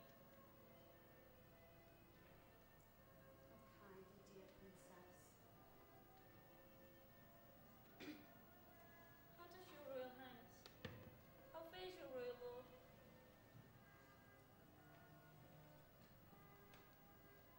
You do me wrong to take me out of the grave. Thou art a soul in bliss. But I am bound upon a wheel of fire that mine own tears do scald like molten lead. Say, do you know me? Pray, do not mock me. Do not laugh at me. For as I am a man, I think this lady to be my child Cordelia. So I am. I am. Be your tears wet? Pray you weep not. If you have poison for me, I will drink it. I know you do not love me. Your sisters have, as I do remember, done me wrong. You have cause. They have not. No cause. No cause. Am I in France? In your own kingdom, sir. Do not abuse me. Be comforted, good madam. The great rage you see has killed him. Yet it is dangerous to make him know of the time he has lost. So please your highness will.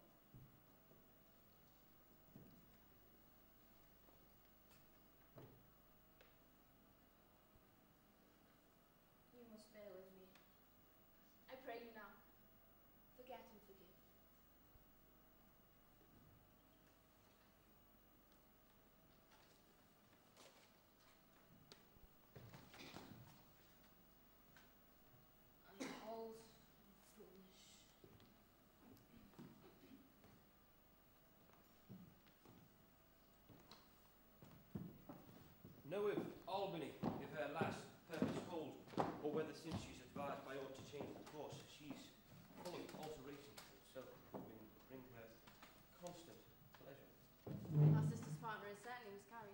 'tis to be doubted. Now, my sweet lord, you know the goodness I intend upon you. Tell me, but truly, but then speak the truth. Do you not love my sister? In honoured love. But have you never found your way to the forfended place? That thought abuses you. Undoubtedly you've been conjunct and bosom with her, as far as we call her. No, by mine honour, madam. I never shall endure her. Dear my lord, be not familiar with her. Fear me not. Your sister and Albany.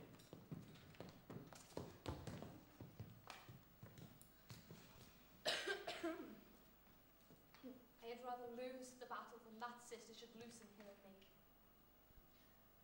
Our very loving sister! Well be met. Sir, this I hear, the king has come to his daughter, with others whom the rigour of our state is forced to cry out. Where I could not be honest, I never yet was valiant for this business at Uchetas, as France invades our land. Not so bold the king, with others whom I fear most just in heavy causes make oppose. Madam, you speak nobly. Why is this reason? Come back together against the enemy.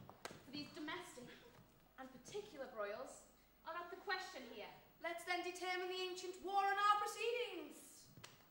I shall attend you presently at your tent. Sister, you'll go with us. No. 'Tis most convenient, pray you, go with us. Oh ho. I know the riddle. I will go.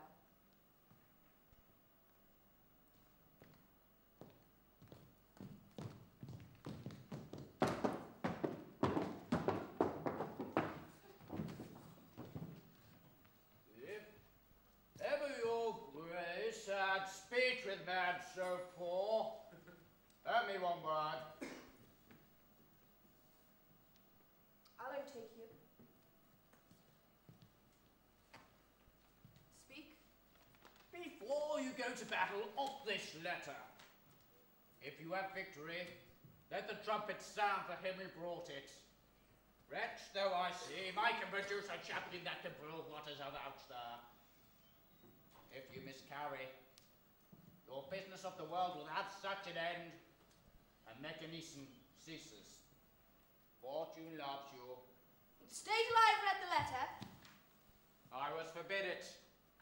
For when time shall serve, let but the herald cry. And I'll appear again.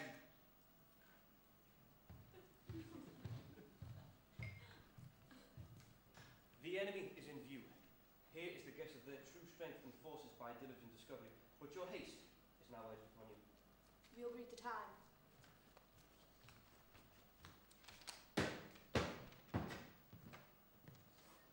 To both these sisters have I sworn my love, each jealous of the other, like the stung air of the adder. Which of them shall I take? Both? One? Or neither?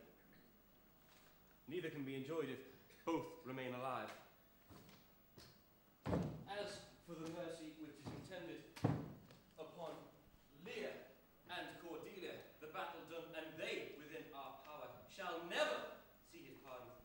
For my state stands on me to defend, not to debate. Some officers take them away. Good guard until their greater pleasures are first to be known that art has sensed them. We are not the best, who with best meaning have incurred the worst. For thee, breastfeeding am I sent down. Where thou shalt frown for fortune's frown. Should we not see these sisters, these daughters? No, no, no! Come. Let's away to prison. We two alone will sing like birds in a cage. When thou dost ask me blessing, I'll kneel down and ask thee for forgiveness. And we'll live and pray and sing and laugh at gilded butterflies and tell old tales and hear rogues talk of court news. Who's in, who's out, who wins, who loses, and take upon the mystery of things, as if we were God's spies. And we'll wear out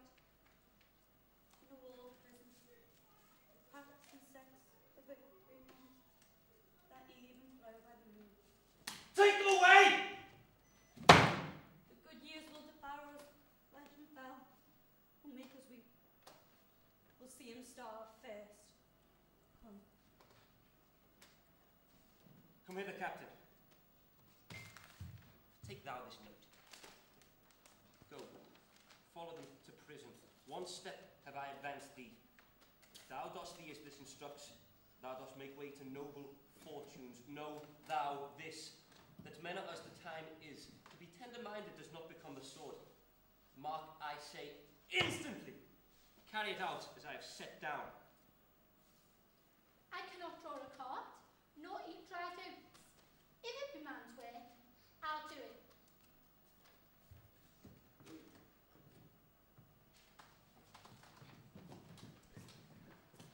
Sir, today you have shown your valiant strain, and fortune led you well.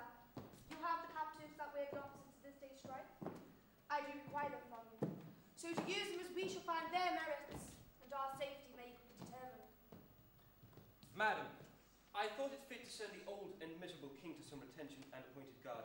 At this time we sweat and bleed. The friend have lost a friend, and the best of the quarrels in the heat are less to those that feel their sharpness. The question of Cordelia and her father requires a fitter place.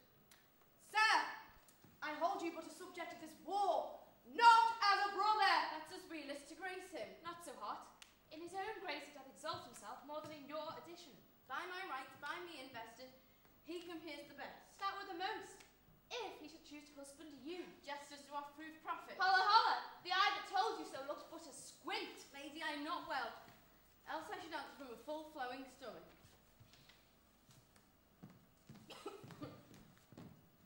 General, take down my soldiers, prisoners, patrimony. Dispose of them, of me. Witness the world that I create thee here, my lord and master. Mean you to enjoy him. The letter alone lies not in your goodwill, Nor in thine, my lord.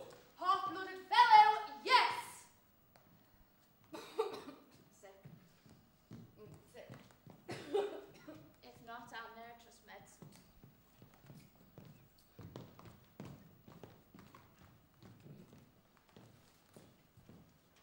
There is my exchange. Who in the world he is that names me as traitor? Villain-like, he lies. I sit disclose upon me.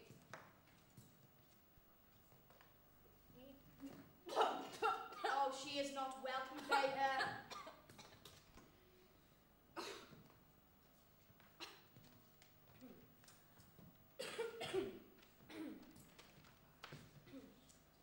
If any man of quality or degree within the lists of the army will maintain upon Edmund, supposed Earl of Gloucester, that he is a manifold traitor, let him appear by the third sound of the trumpet. He is bold in his defence. Sound! Again! Again!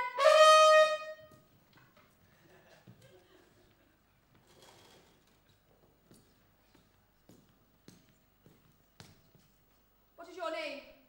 Your qualities? And where you answer to these present summons? Know that my name is lost by treason's tooth, burn on and canker pit. Yet I am noble as the adversary I come to cope. And which is the adversary? Who is he that speaks to Redmond, Earl of Gloucester? Himself. What sayest thou to him?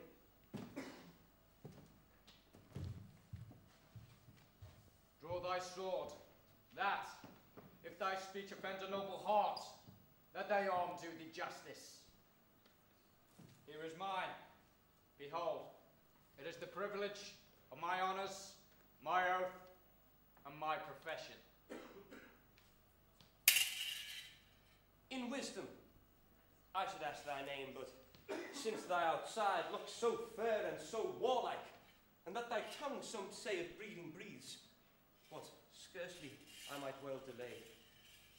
By rule of knighthood I disdain and spurn back! Do I toss these treasons to thy head, with the hell-hated lie overwhelm thy heart? This sword of mine shall give them instant way, or they shall rest Drums, speak.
Shorty will not do.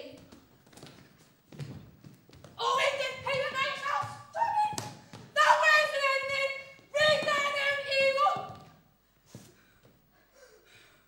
Lose him, lady, I perceive you know it. Say, if I do. The Lord's a man, not thine. Who can arraign me for it? Oh, most monstrous knows thou the paper! Ask me not what I know.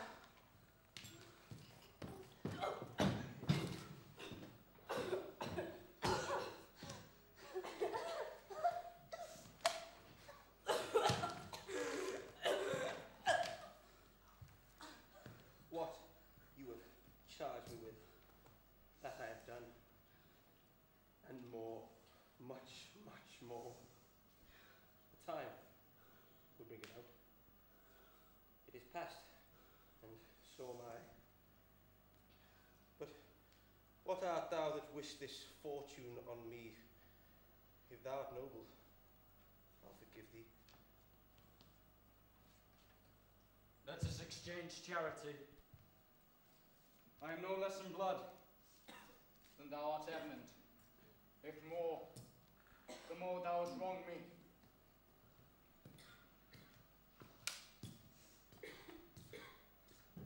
Thy name is Edgar, and thy mother's son.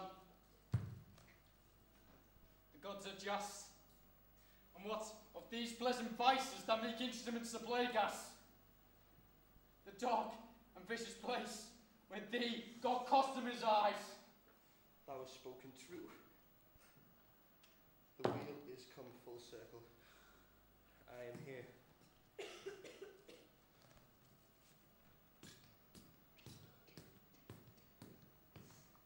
She's dead. Who dead? My lady. Poisoned by her sister.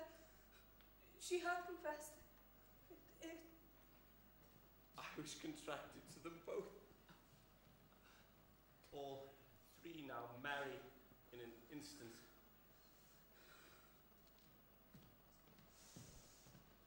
Produce their bodies. Come to bid my king and master I good night. Is he not here? Edmund, where's the king and where's Cordelia? Knowest thou the object, Kent? Yet Edmund was beloved.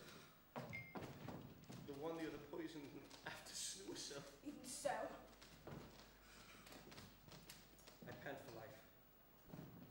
Some good I mean to do despite of mine own nature. Quickly send, be brief in it, to the castle.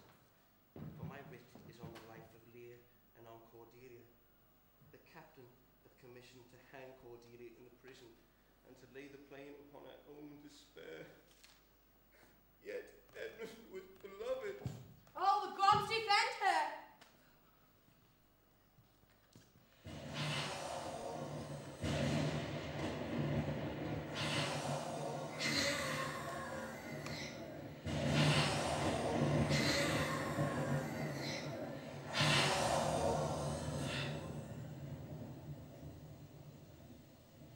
Oh, you are men of stones.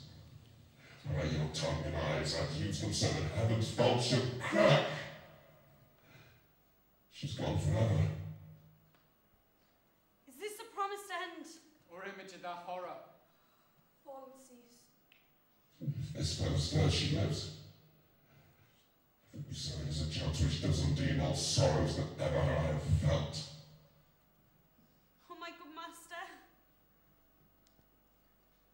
Penny, Ray, 'Tis noble Kent, your friend. a plague upon you, murderers, traitors all! I might have saved her. But she's gone forever. Cordelia? Cordelia, stay a little. What's that you say?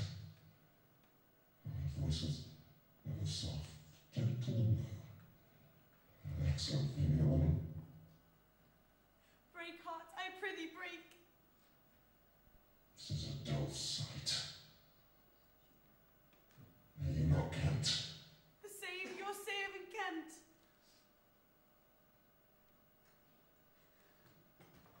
And my poor forward's hand.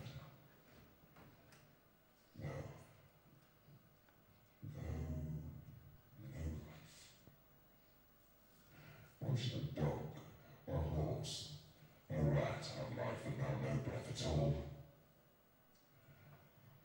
They'll come no more. Never. Never. Never. Never. Are you under the stocking? You Master. see this? Look on her. Look her lips. Look there. Look. He faints. My lord! My lord! Let him pass. Look on my lord! Vex not his ghost. He hates him much. Upon the rack of this tough world, stretch him out longer. He is God. Indeed. The wonder is he endured so long, but you spared his life. Bear them from hence. Our present business is general will. Friends of my soul, you twain rule in this realm, and the God state sustain. I have a journey shortly to go. My master calls me. I must not say no. Wait for this our time. We must obey. Speak what we feel, not what we ought to say. The oldest hath borne most. We that are young shall never live to see so much, nor live so long.